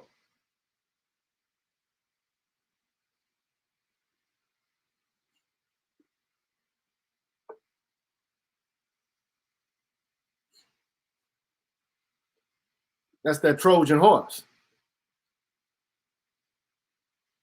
Yeah. Look, I started to do that Chris Tucker shit, The Fifth Element.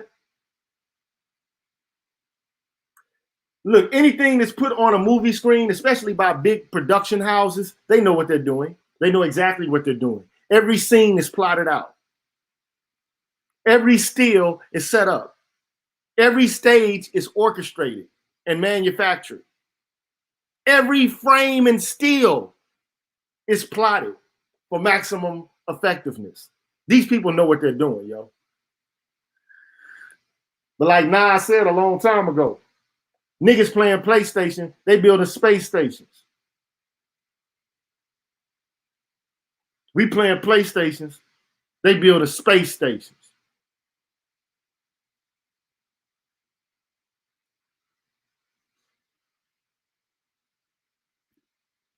We got to get this shit right, man. We got to get it back right, man.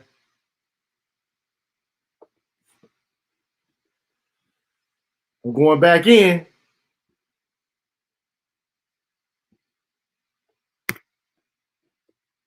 And that's why, like I showed the video with Yvette Cornell, some people got all up in a bunch about it. Like, man, you're not explaining ADOS and all this. Look, I'm not really tripping off ADOS in general, but I do believe in reparations. I believe in reparations and reconciliation. But gay rights are not going to bring Black people closer to reparations and reconciliation. It ain't gonna happen. All it's gonna do is make white people who are gay be able to file claims and to have diversity hires and to be able to take advantage of affirmative action. That's all the shit is going to do. It's going to empower them, another mechanism for them to squeeze you out of some shit that was created for you, to empower you.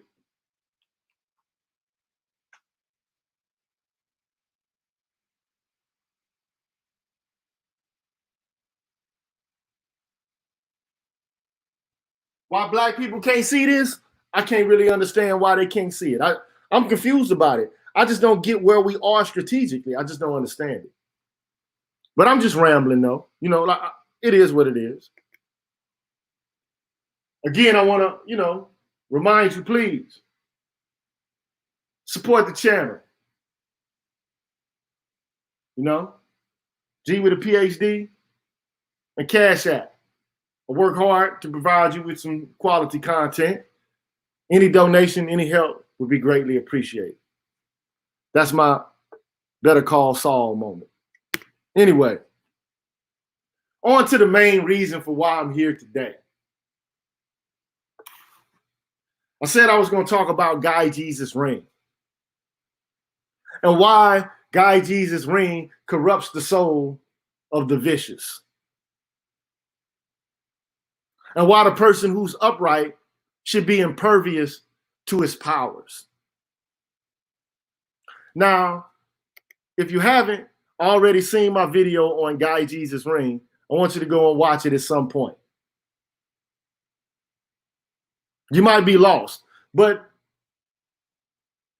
Guy Jesus' ring is basically a ring that grants the bearer of the ring the power of invisibility. And Glaucon is arguing with Socrates, an interlocutor in Plato's Republic, and he's putting forth the idea that if you have the power of invisibility, it's going to corrupt you absolutely. And the only reason people actually do things that are just is because they're afraid of the consequences.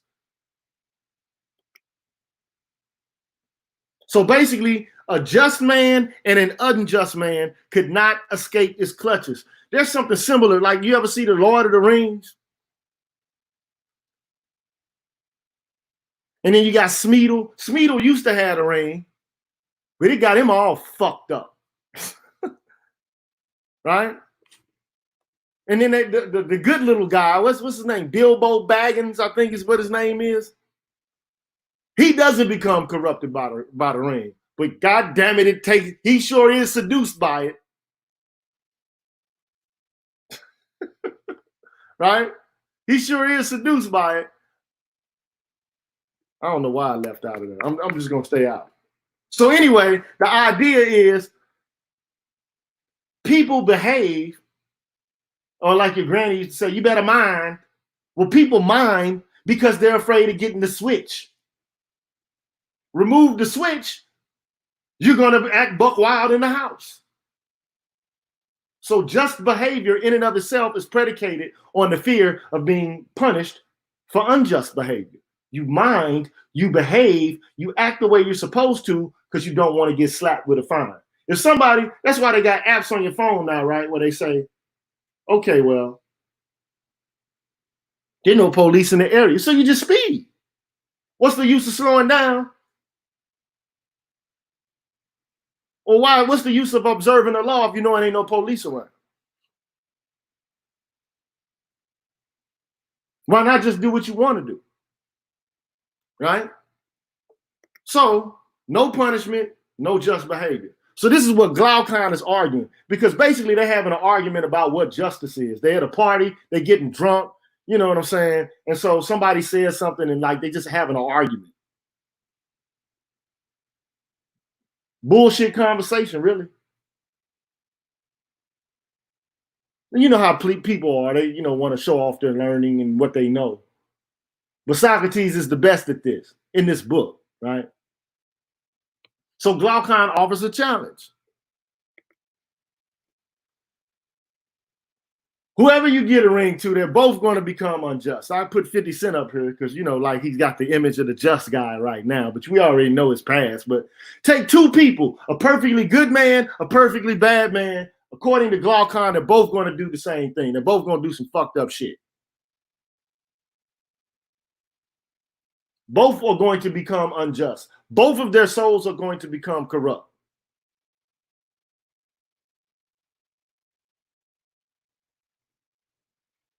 Give them the ring, they're both going to be fucked up. So that's the challenge that Glaucon presents to Socrates.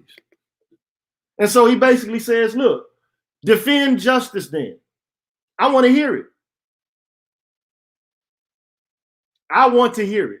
I want to, and it'll become, like, when I get through with this, you'll understand what it has to do with the so-called gynocracy.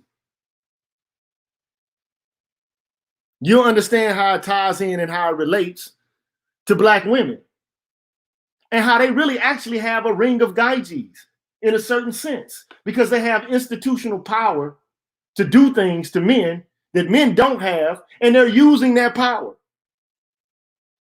And it is corrupting them. Not all of them, but it is corrupting a great portion of them.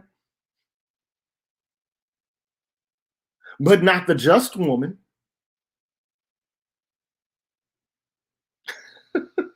It will not corrupt the just woman. But it will corrupt the unjust woman. Let me get to this. So anyway, Glaucon's challenge is defend justice. Let's hear it. Explain it. Huh, motherfucker. Show me. I just stumped your ass. You can't get out of this. Tell me, explain to me why being just is its own reward. Why is being good intrinsically valuable? Why? And so Socrates is like, damn, this is going to be something difficult right here, bro. But I got to defend justice. Somebody has to come to justice's defense. So let me develop a strategy. Let me come up with a means by which to actually make this happen. So what he says is, okay, and I'm going to just fly through this because I don't want to spend all day with this, but it's really dope though. So he says, it's difficult to see something small. So let's look at something bigger. Justice in something small might be difficult at the current moment to see. So let's look at justice in something larger, like, say, for example, a city. So it's hard to see little things. Let's find justice in something big first, a city. And then maybe if we can find it there, then we can go back and look and see if we can find it in the individual. So that's how it starts. And what's dope about this is they're going to create a community, a society, and determine what justice is in it in general. So you can look at any community, any culture, any society, any family, you will be able to understand, according to Socrates, or Plato that is, what justice is amongst those kind of units.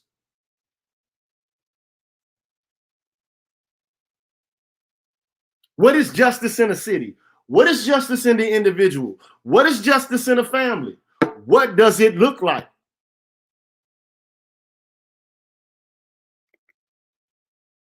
So let's see what it is in the big thing. Then when we find out what it is in the big thing, then we can get to the little thing and find out what it is there. Because justice don't change. justice is an ideal. It has a form. If you find it in one thing, it's not going to be too different when you look at it in something else. It's a universal.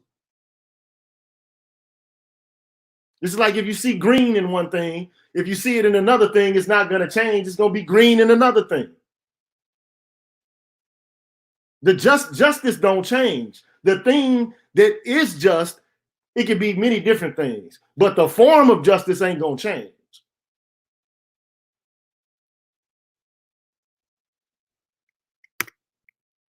So,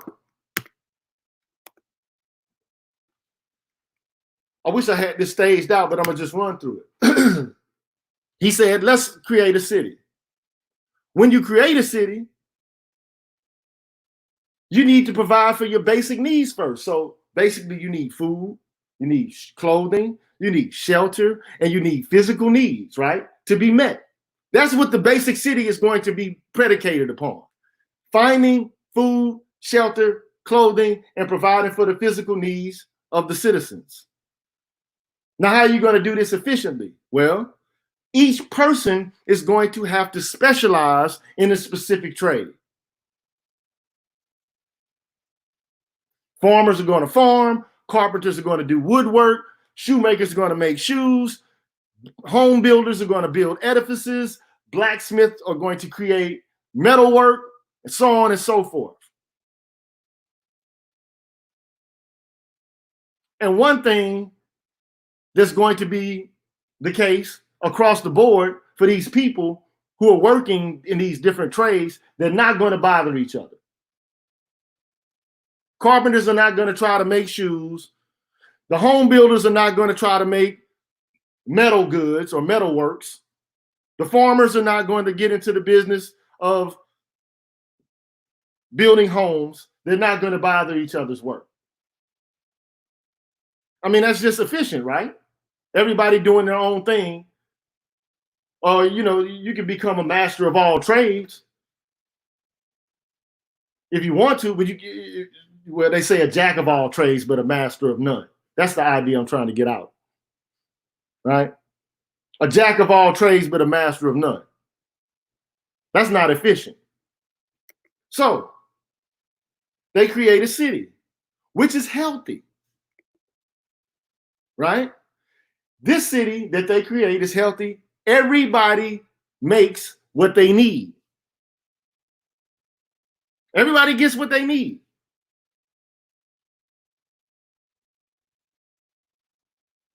You don't make more shoes or get more shoes than what you need.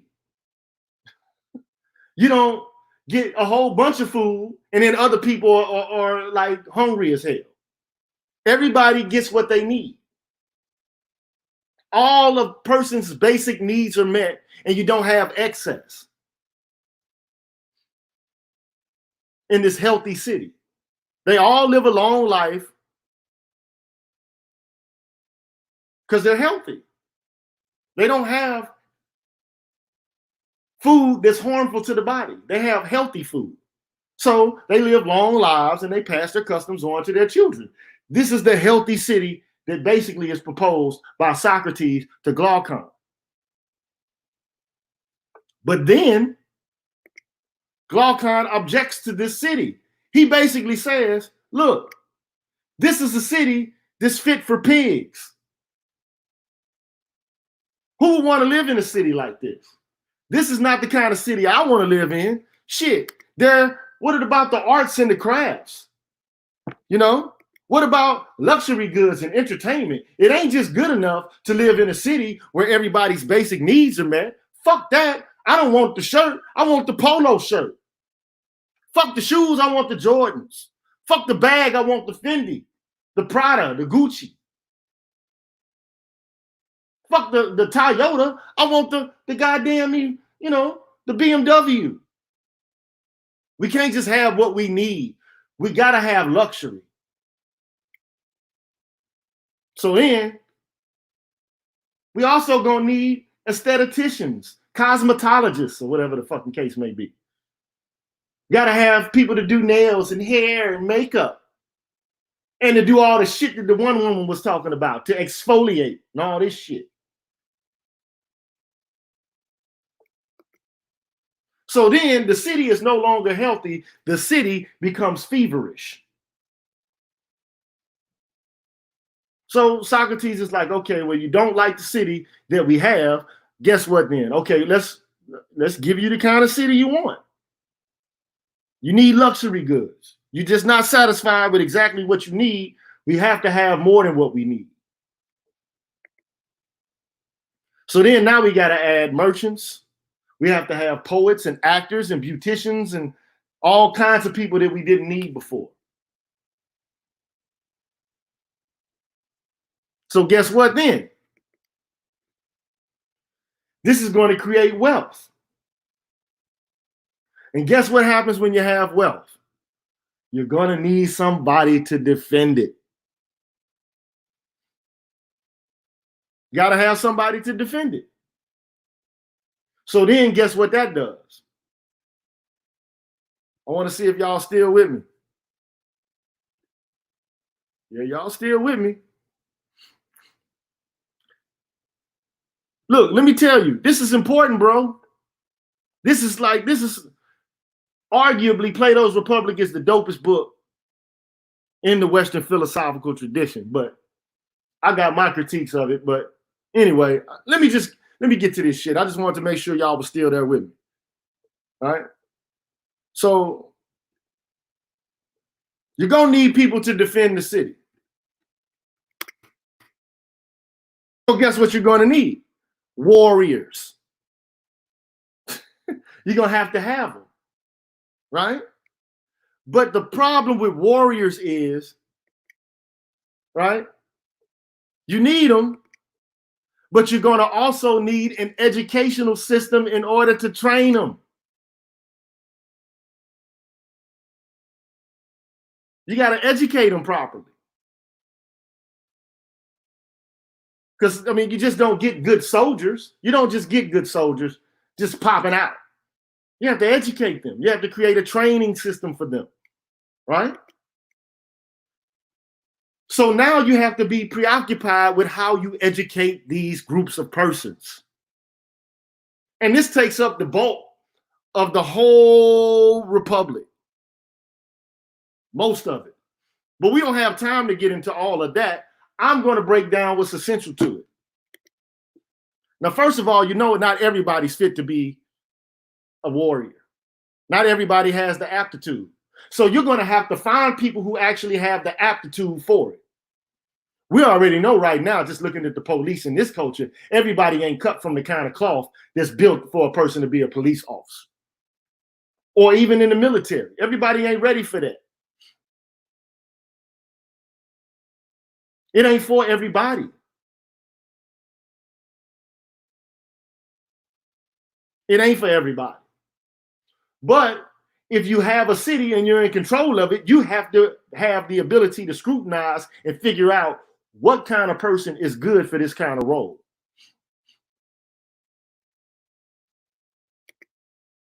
So you have to be careful in the way you select your warriors.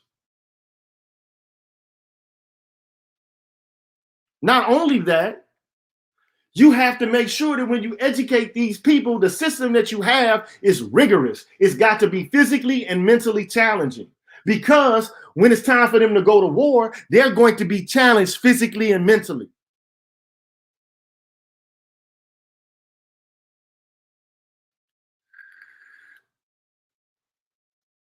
This ought to have some insight into where we fucking up right now to begin with. We don't have any process whatsoever of our own as a so-called, this is how you know we're not a community, we're just a population. This is how you know this.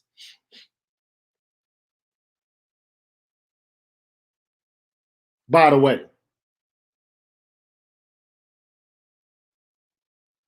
this is how you know. Because I guarantee you ain't no fucking process where people in this culture get indoctrinated into being a warrior for the cause of black folks at all. I mean, protest in the protest industry?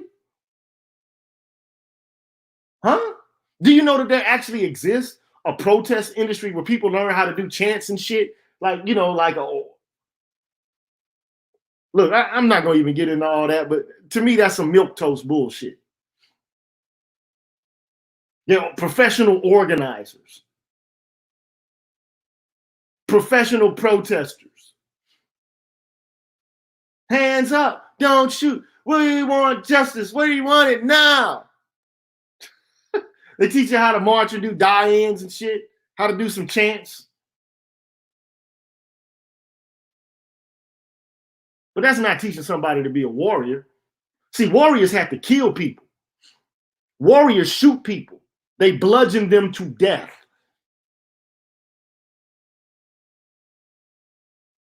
So you have to be careful. You got to make sure that these people you educate are physically and mentally tough as hell. But in an education system where you have, right, a training that's taking place for warriors, you have to censor what it is that they see. You have to make sure that what they see is what you want them to see. Not just any old thing. They have to be censored. You have to monitor and restrict what it is they imbibe, what it is they absorb. Do you notice how that's not happening anywhere in this culture? For our people at all? You can watch anything, anytime, any day, any night. You do know that, right? You got 9-year-olds who can see porn on fucking YouTube. All you gotta do is hit the twerk team or some bullshit like that. You're gonna see a whole bunch of asses bouncing around.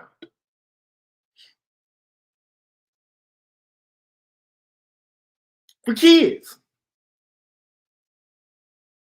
So anyway, at one point in the context of this republic, Plato basically says, look, people's souls are like sheep.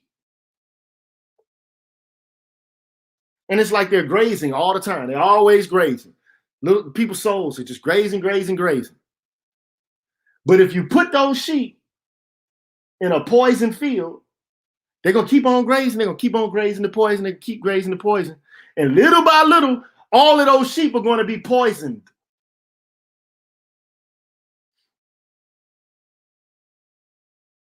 And he says, so if you got people who are consuming images that are unwholesome over and over and over and over again, just consuming, little porn here, little fucked up violence there, little ignorant shit here and there, little scene there, little sick shit there, and eventually everybody's going to be sick.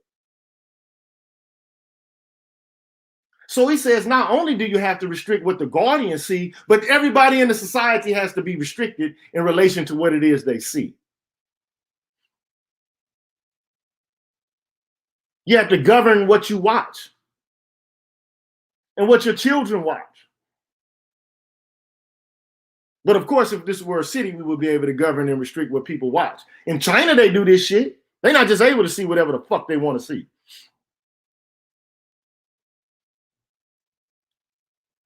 But of course, we live in America. People can watch what they want. You know, it's all about being free, the land of the free and the home of the brave, right?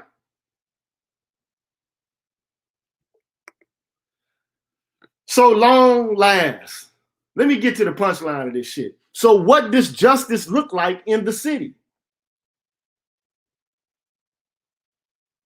What's the punchline to all it? Because I can't go into all of the vagaries and the subtleties of it all. But here's the deal. Justice in the city comes from each citizen, each class, doing their own job. What does that mean? Don't interfere with the role of the other citizens.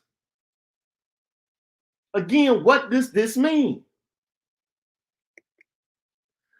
Wage earners do their jobs. So you got a class of persons in the city who all they do is work. They make money. That's their job. They build houses, they do carpentry, they trade money, they, do metal work. They earn wages. That's what they do. Let them do that. Let them handle their business. Then you have the guardians, and they do their job. The guardians protect the city, and they look after the citizens as if they were sheep. They're shepherds.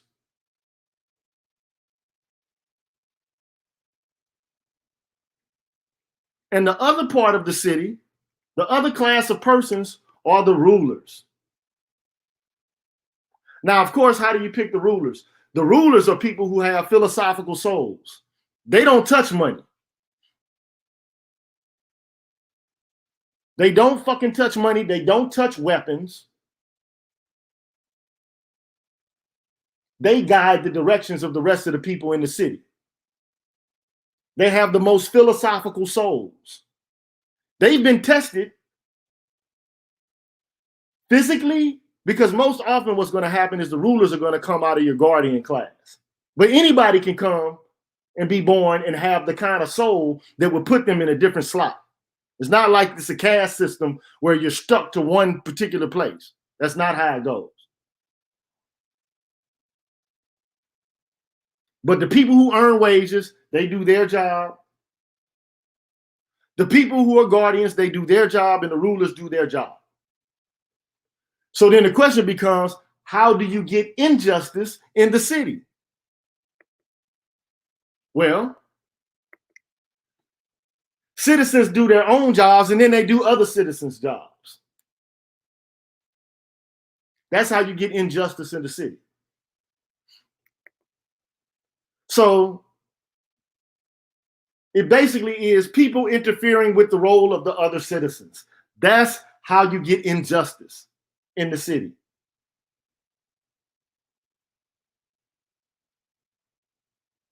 Now, I know I'm running through this, but let me just run through it because I know we're getting to the two hour mark and I don't want to be here all fucking day.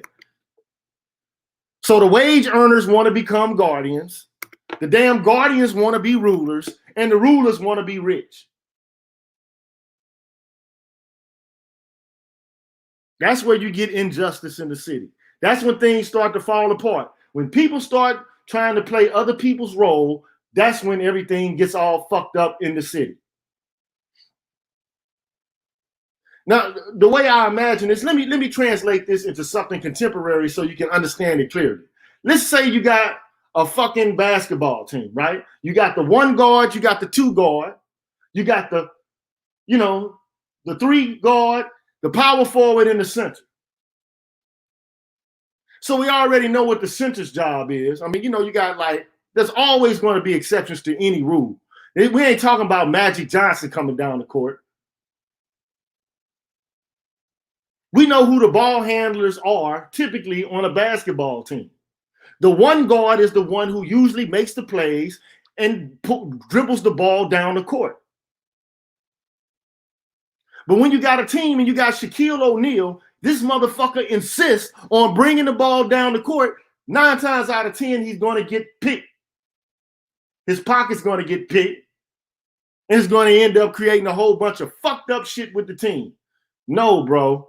Let the guard dribble the ball down the court. You do your job. You get rebounds and play post.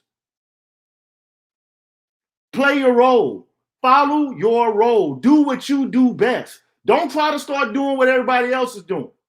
If I had to use another analogy, we could talk about the gridiron. The quarterback has a role. The running back has a role. The offensive line and all the components on the line, they all each have their own unique and individual roles. You don't expect the running back to start fucking calling plays in the middle of the play and then start passing the fucking football. Now, there are trick plays where you do this every so often to throw the team off, but it's not customary for the fucking running back to start running plays and passing the ball. So the idea I'm trying to articulate here is that when people perform their role and do what they do best, shit works like a well-oiled machine. Things start to get clogged up and the machine doesn't work as well as it should when people start trying to do everybody else's fucking job.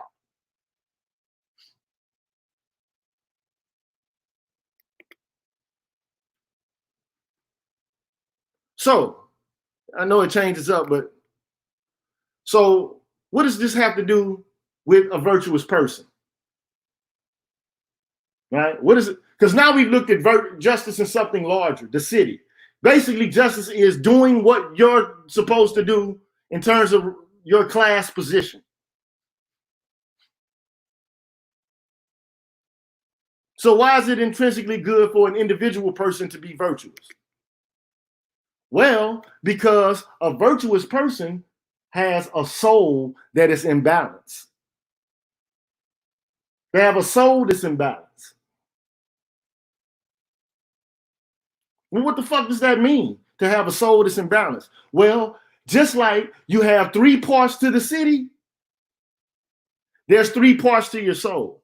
You have a reasoning part of your soul, or a rational part.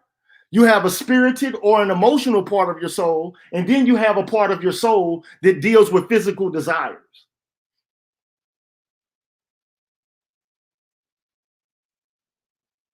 And in order to try to explain this, Plato uses the analogy of the charioteer. That's why the graphic for this video or this live stream is a charioteer in front of 2 horses. I think one of them was white, one of them was black, whatever the case may be. And then you got the dude, the charioteer.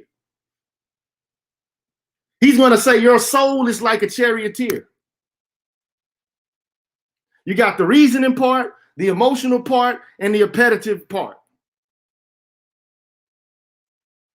If the desirous part is the one controlling and running shit, you're going to be fucked up. If your emotions are the one that's running the chariot, you're going to be fucked up. Your reason needs to be in control over your emotions and your desires and guiding and directing the actions of the chariot. Not the other way around. That's how you have justice within the soul.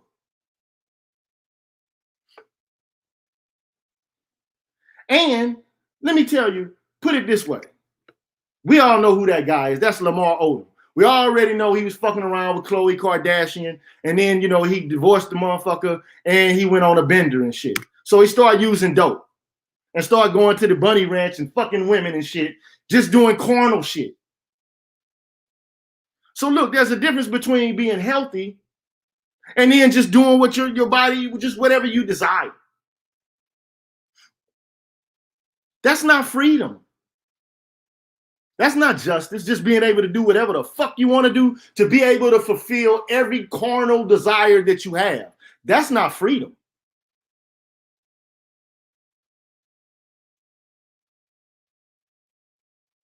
Now notice it's bodily. It has to do with the body. Being able to do whatever you want to do with your body in and of itself doesn't lead to freedom. I saw some video the other day. This fucking girl was twerking in front of the goddamn police. And then she got mad because people was calling her out on it. Like, what type of shit is this? Like, Martin Luther King Jr. and all them rolling over in their grave. She out tapping on a twat, popping the pussy in front of the police. And then she comes on, well, it's a pride protest, and you ought to know how to make it squirt. Every woman has a urethra and could make it squirt.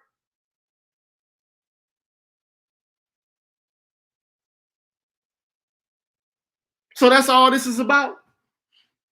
Being able to fulfill every carnal fucking desire you have.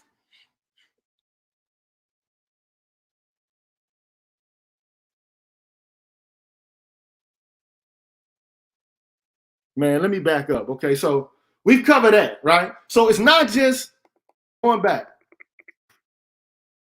It's not just physical desires, though, because you have an emotional or spirited part of your soul. Right? Everybody does. You are an emotional being. That's part of who you are. But can some shit go wrong in relation to your emotions? Damn right. Peep the game. I don't have a relationship with my brother because I don't like the things he does, and what he does to my parents is like It's just so disrespectful. One time, Stephen wanted some gas, and I refused to give him gas money, so he was upset. I really wanted money to go get some gas and go hang out with my friends. He was cursing at my mother and calling her bitch. I told him that he needed to shut up, and then he stood up and swung at me.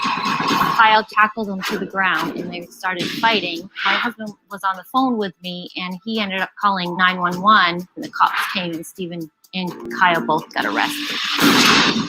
One day he was just pestering me over and over and over all day. We started wrestling around. I got up and I turned around and I started walking down the stairs, and he grabs a paper towel holder that's made out of wood and hit me in the back of the head. I heard a huge crack when I hit him in the back of the head, and that's all I remember. He knocked me down to my knees, and then by the time I stood up, my entire shirt was covered in blood, my pants. There's just blood everywhere. My husband ended up bringing Kyle to the hospital to get staples.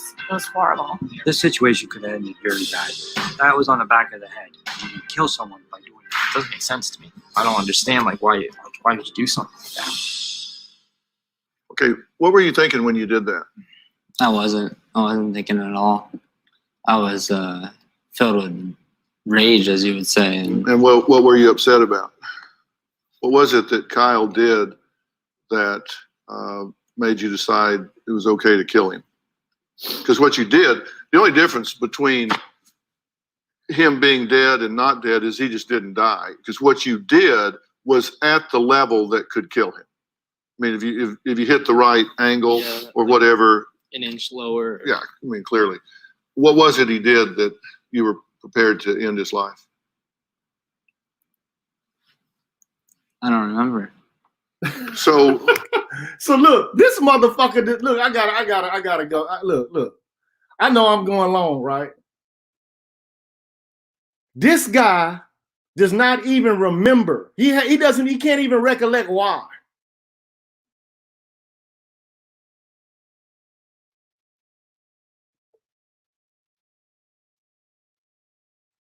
But look, what he's doing. Look, all I'm trying to articulate, right, is the idea that just like there is justice in the state, you got the kings doing what they're supposed to be doing, or the rulers, the guardians, the soldiers are supposed to be doing what they're supposed to, and the guardians, and the workers are supposed to be doing what they're supposed to. And they're not supposed to interfere with each other's functions. In your individual soul, your reason is supposed to be guiding your emotions and your appetites. There's nothing wrong with going berserk. If your reason tells you it's time to go fucking berserk. If you know it's time to get fucking wild and bust a motherfucker upside the head, and it's a reason, it's time to do that. But not the other way around. You don't just get angry and just bust anybody randomly in the head. There's got to be a reason for it. The tail cannot wag the dog. The dog has to wag the tail. But one could argue in this culture, everything is inverted. Everybody's motivated by money. People make up reasons in order to do what their physical desires tell them or dictate to them. Not the other way around. People take their emotions and then they use reasons to endorse what they feel instead of the other way around. Now, what is this important for? What does it have to do with what I've discussed already with the Ring of Gyges? Again, please support the channel. I'm not going to stay there. So what does this have to do with the gynocracy? Why is it unjust and why is it failing?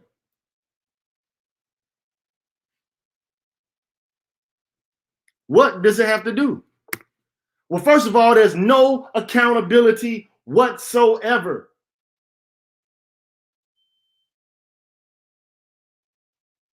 None.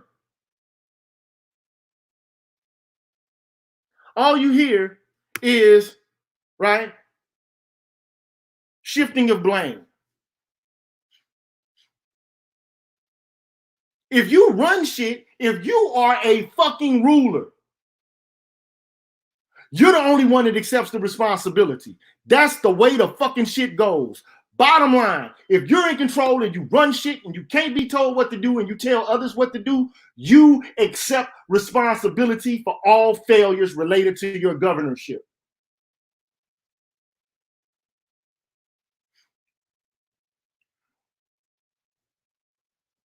That's just the way it goes. If you run shit, if you are the fucking head coach of the team or the captain of the team, you got to take responsibility for the team failing. Especially if you're the adult. You run it either up the hill and get over the mountaintop, or you drag and run this shit into the ground, into the dirt. You don't have different options. Either you're successful in your governance or you're a fucking failure. If you run it, if you're in control, if you got this. But instead of accepting failure in relation to their mothering skills, they talk about how the niggas ain't shit. What you need them for? You already said you don't need these niggas. I'm a strong black woman. What the fuck do you need them for? Why do you have to continuously issue out proclamations about the inadequacies of another group of people if you got this shit?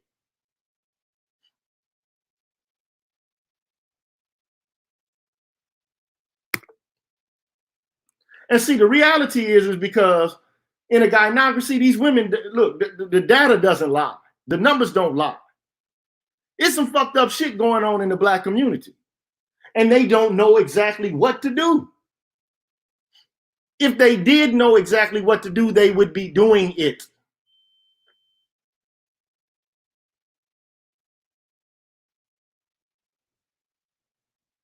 They would be doing it.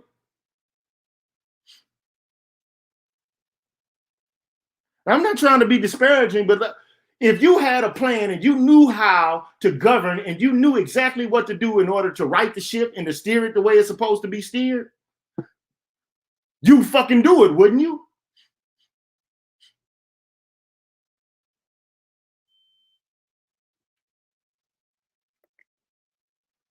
There is no division of labor or specialization in the gynocracy. Do you want to know why that's the case? Do you really want to know why that's the case? Because it's too much. They're trying to do every fucking thing. And a lot of this freedom is tied to eroticism, hypergamy, and this ridiculous idea of freedom of I want to be able to do whatever the fuck I want to do. You can't tell me what to do. You can't make me submit. I don't want to have to be able to do anything you tell me to do. I'm free. I run this shit. You can't tell me what to do. I'm the boss of me, not you.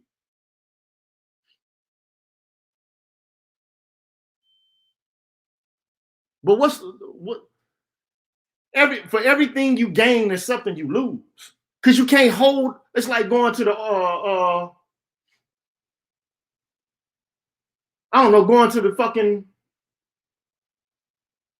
the carnival shit. And then you playing the games and you win prizes. You can't carry all them fucking prizes home with you. You can't do it all. You can't have it all.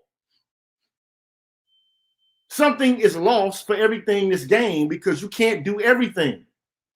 That's why justice in the city for Plato consists in everybody playing their role and not interfering with other person's role, right? But the point is, there is no division of labor in the gynocracy. All it is women doing everything for the goddamn selves and being told, I don't want to do this. I'm not going to do what you say. I don't want to be told what the fuck to do.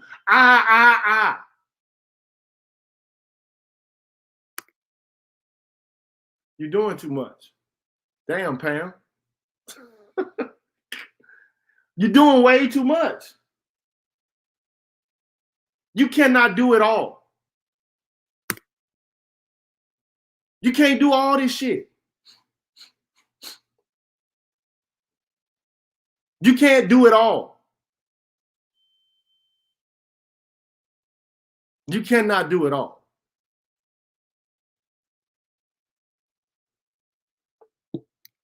You know, the funny thing about it is, and I'm going to leave you with this image here. Because this is like a foreshadowing to my next talk.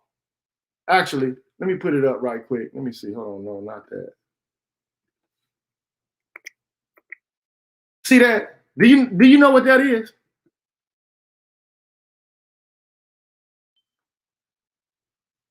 Thank you for the donation. I haven't been looking at anybody at all on this timeline. I've just been doing what I've been doing. You know what I'm saying? So thank you for any donations that have come in, or, you know, thank you for just listening in general. I really appreciate it.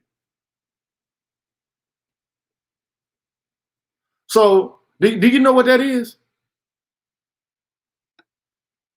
Anybody know what that image is, and of who? Yeah, look. A heart lighter than a feather.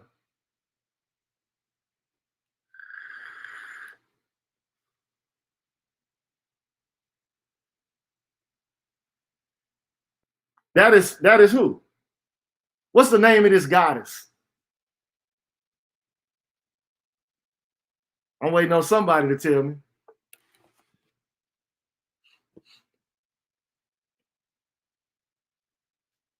That's a goddess. It's an African goddess. Not ISIS. It's not ISIS. You close, BGS. Not ISIS. I'm going to let the cat out of the bag, man. Okay, so that goddess, her name is Ma'at. That is Ma'at. Now, of course, Egyptian or Kemetic civilization predates Greek culture. So all of the myths associated with Osiris, Isis, Horus, the whole nine, all of the pantheon of the Egyptian gods were already there prior to the pantheon of the Greek gods. But the very idea of Ma'at in and of itself is supposed to be balance. That's where the Greeks get it from. Balance. That's why, let me go back to this thing right here. When your soul when you die, and this is just all symbols. I mean, some people say that they actually believed in this shit. These are allegories. But the whole point is, when you die, your soul or heart is supposed to be weighed against the feather of Ma'at. And if your heart is not as light as the feather of Ma'at, there's a jackal dog that's Anubis. He's the one that weighs everything. But there's some dog-headed beast with a body, or a crocodile-headed beast with the body of a dog and a leopard or some bullshit that consumes your heart and you're dead forever.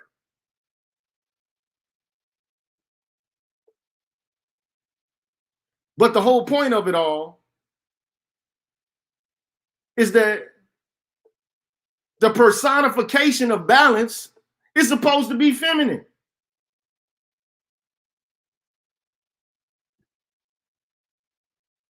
It's supposed to be feminine. So how is it the very group of people who are supposed to be the repository of balance, the keeper of balance,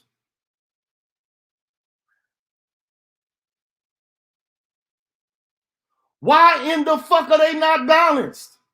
Why are they trying to do every goddamn thing? Why are they trying to be the men? Why are they not fulfilling their natural role? I'm not saying that they got to be subservient to the point of do what the fuck I say, bitch. Get in the kitchen and make me a goddamn sandwich, bitch. That's not what I'm saying. I'm saying you out of pocket if you think you can actually run up on a man and fucking get some justice from that nigga. You out of you doing something that's out of your bounds. You think you're tougher than what you are. This is the thing that gets me with protest politics. You can't make that work in the long run. First of all, you're appealing to the conscience of your oppressor for that shit to work.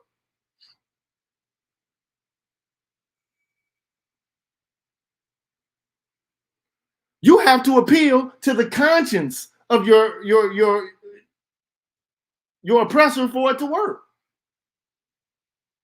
Yeah, he said the answer is fuck you.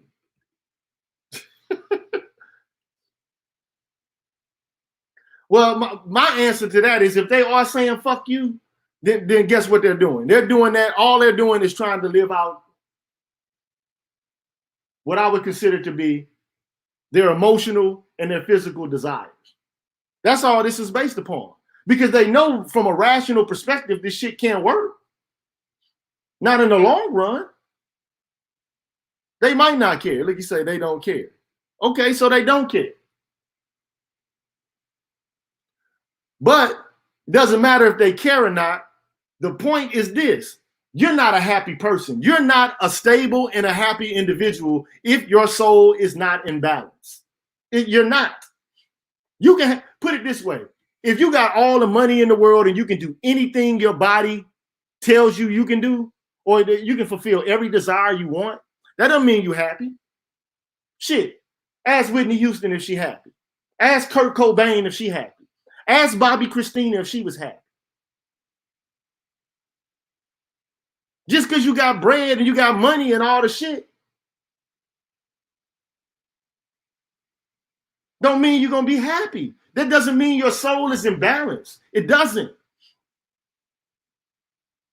This is why, like a woman being able to do whatever the fuck she wants to do with a man, that's not going to make no woman happy. It's not going to make anybody happy.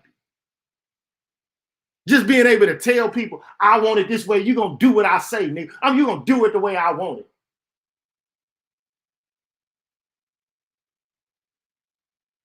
That's not going to make anybody happy. BGS said they still want you to play your role. Put it this way, my role is not being somebody's bitch. I'm sorry. I'll play my role. Put it this way. If somebody's got a plan that's rational, that makes sense, I don't care where the plan comes from. If it makes sense. If you got an idea that's better than the one I have, I'm going to look at it and say, that's a great idea. That makes a lot of sense. Let's do that. But this gender war bullshit, we already looked at the origins of it. You know, we've already explored the origins of it all. And I just, look. The ring of Gyges corrupts because it gets you access to power, but you can't really be happy with the power of fucking over people from your own community. What's the satisfaction in that? A snitch motherfucker is not happy with themselves. Fuck all of what 6ix9ine talking about. That motherfucker ain't happy. He not being able to step out of your crib and walk wherever the fuck you want to, whenever you want to walk there, that's not making you happy. Having people talk about you and to look at your character as if you're a fucking sellout, a Judas Iscariot, that's you're not happy. That's not making you happy.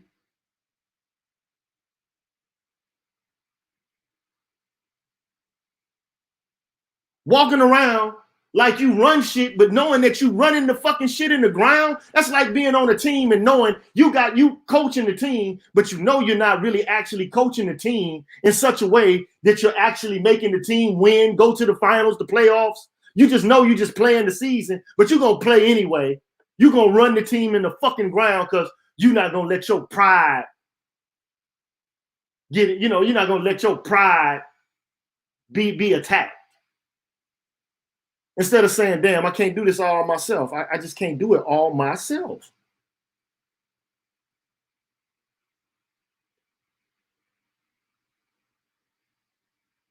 There's no harmony in this shit. You have to have balance in order to have happiness in your life.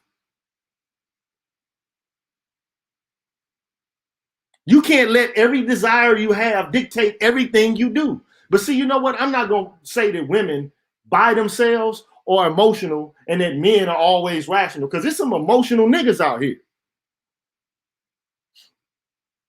You seen them. You can call them simps, whatever. It's a lot of emotional motherfucking dudes. And every man has emotions.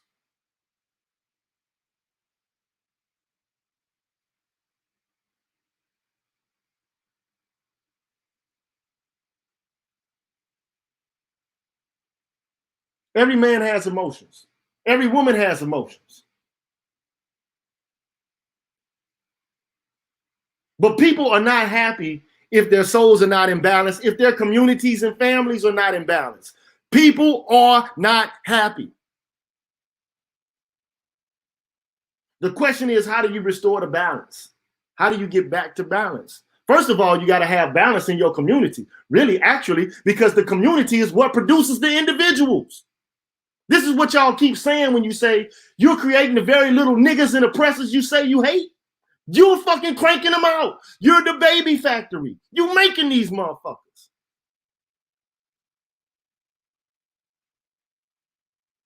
You making them.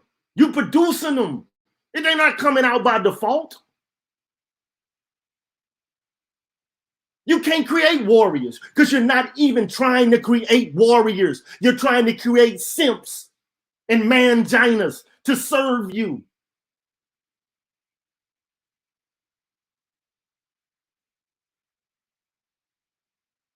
You're trying to create little man bitches. I'm sorry to say that, man. You want little friends and shit to kick it with? Little amusement tools? Come on, man. Look, I hate to say this shit. Look, I'm sorry, man. What do you want to create? The fucking warriors? To protect you like you really want? Or you want these motherfuckers right here with, I mean, is that what you want? Because even the gay, even the fucking soldier in Greece is gay. Just because you gay don't mean you have to be flamboyant and doing all this shit. That's unnecessary. I can't tell people how to be. I'm not saying that's how, look, you can be however you want to be. I'm not trying to tell nobody who to be or where to go or what to do. I'm just saying, think about it. That's all, man. Look, Dr. Johnson said they want drones. Man, look here, bro. All I can say is you can only stymie a person's spirit for so long. A man is not to be fucked with. You can play with that as much as you want to, but you can't control it forever. You can't contain it forever. He said you can't fix a broken soul. He said, look, Dr. Johnson said they want drones. And they getting drones. That's the fucked up part of it. They're getting drones. But the only reason that they're able to get the drones is because they're dealing with a group of people who don't have consciousness of what's really actually happening to them and can control their own images and their own ideals and their own culture and value systems. We're fucking soaking up. It's like the sheep in the Republic. We're just sucking up whatever the fuck the oppressor wants us to. Whatever they decide. At one point, there was censorship in the black community, though.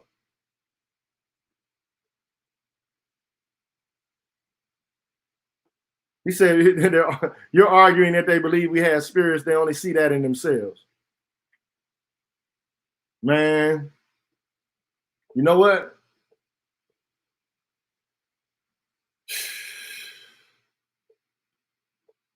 If that's the case, Dr. Johnson, I don't know what to say about that. He said, look, this small group of men is the uprising and we will be heard. They don't want you to talk. It's insolence for you to speak. I don't give a fuck anymore. I don't care anymore. I just don't give a shit anymore. They can say whatever they want to say to me. I'm going to do whatever I want to do, and I'm going to say whatever I want to say. And the only thing they have to do is to shame you. What the fuck? So what? You know, I was called a wackadoodle today. Huh? Motherfucker called a wackadoodle? Are you fucking serious, man? Call me transphobic. A wackadoodle. Are you fucking who the fuck calls somebody a wackadoodle?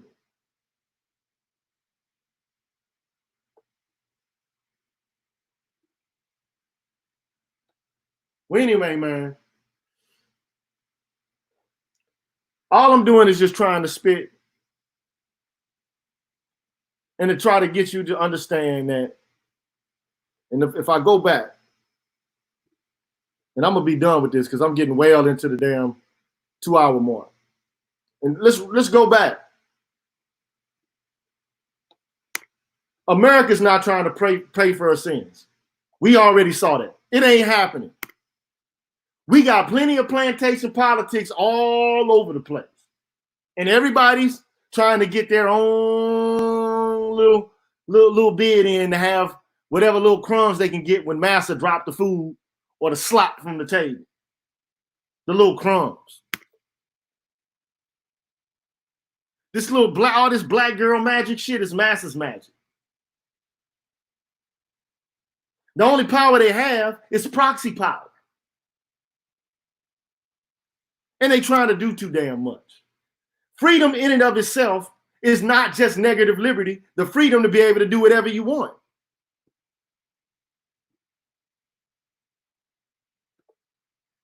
Freedom sometimes entails or requires you to do things that you don't want to do, things that go against your immediate desires. Like, say, for example, going to the gym and pushing up the weight,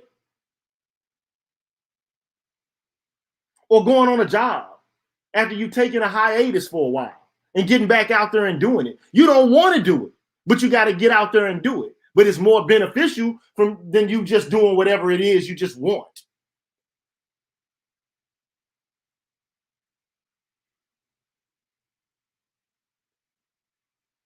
It ain't just about being able to do whatever you want to do. This is what this society gets fucked up. We can just do whatever we want, and that's freedom. That ain't freedom. Freedom sometimes means being attached, obligated to a role. Sometimes freedom comes from you playing your role. Knowing what the role is and playing it.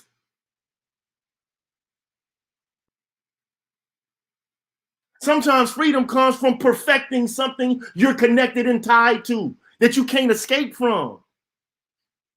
That's what geniuses do. Geniuses get tied up into some shit. And they can't leave it alone because it's calling them. When I'm fighting, I'm trapped in between the lines. I escape when I finish the rhyme.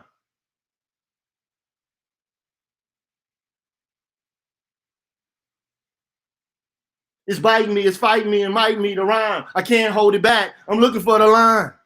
I'm a fiend. Yeah, that's what you do when you get caught up in your work. Sometimes you get caught up in something. What are we caught up in other than foolishness? If you caught up in something and you're becoming excellent at it, it's going to manifest in the world.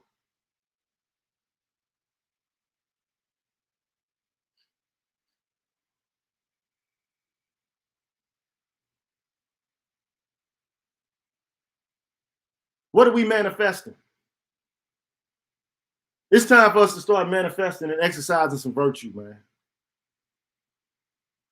I don't care what these motherfucking chicken heads saying because I'm just tired of hearing all the nonsense. I'm tired of hearing the deprecation, all the lies about us, all the nasty, all the garbage, dung, shithole language, all the deprecating energy. I'm just ready to release it. Fuck what they talking about. Fuck what they doing. Whatever the case may be, I'm ready to build something. Because they ain't gonna do nothing but evaluate what the fuck we building anyway. You want to build with us? Get down, do this job. Help a motherfucker bolt up something. Put some bolts together or something. Measure some fucking, do some measurements or something. Make some, make some boards about this long. Go cut some rods or something. Shit. You know what I'm saying? Like, but it's balance, man. And what we don't have is balance. But we about to get it. And anytime you got a narrative that's unbalanced also, then you get distortions of the truth. We about to be that balance because we coming in and we going to let them know what we feel, what we think. We ain't going to be quiet no longer. They expect quietude. That's what a drone does, Dr. Johnson. A drone is quiet. A drone just takes orders and doesn't deviate from the plan.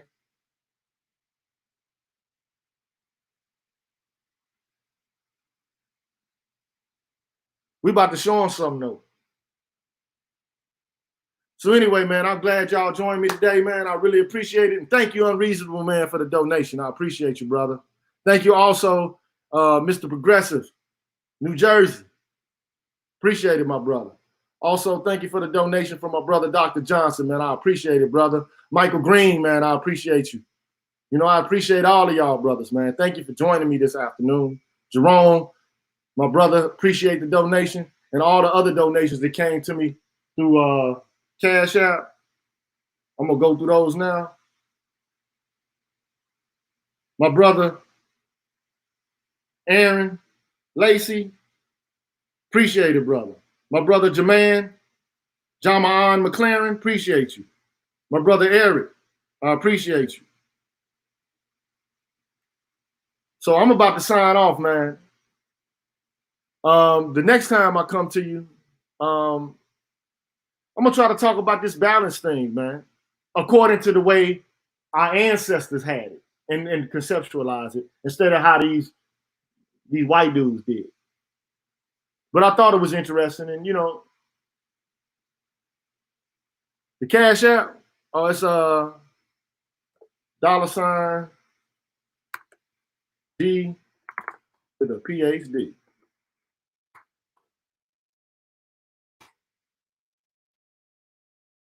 I'm showing it to you right now, bro. There you go. But anyway, man, I appreciate you all, man. Thank you for joining me this afternoon. And I hope to see you again soon. One, y'all. Peace.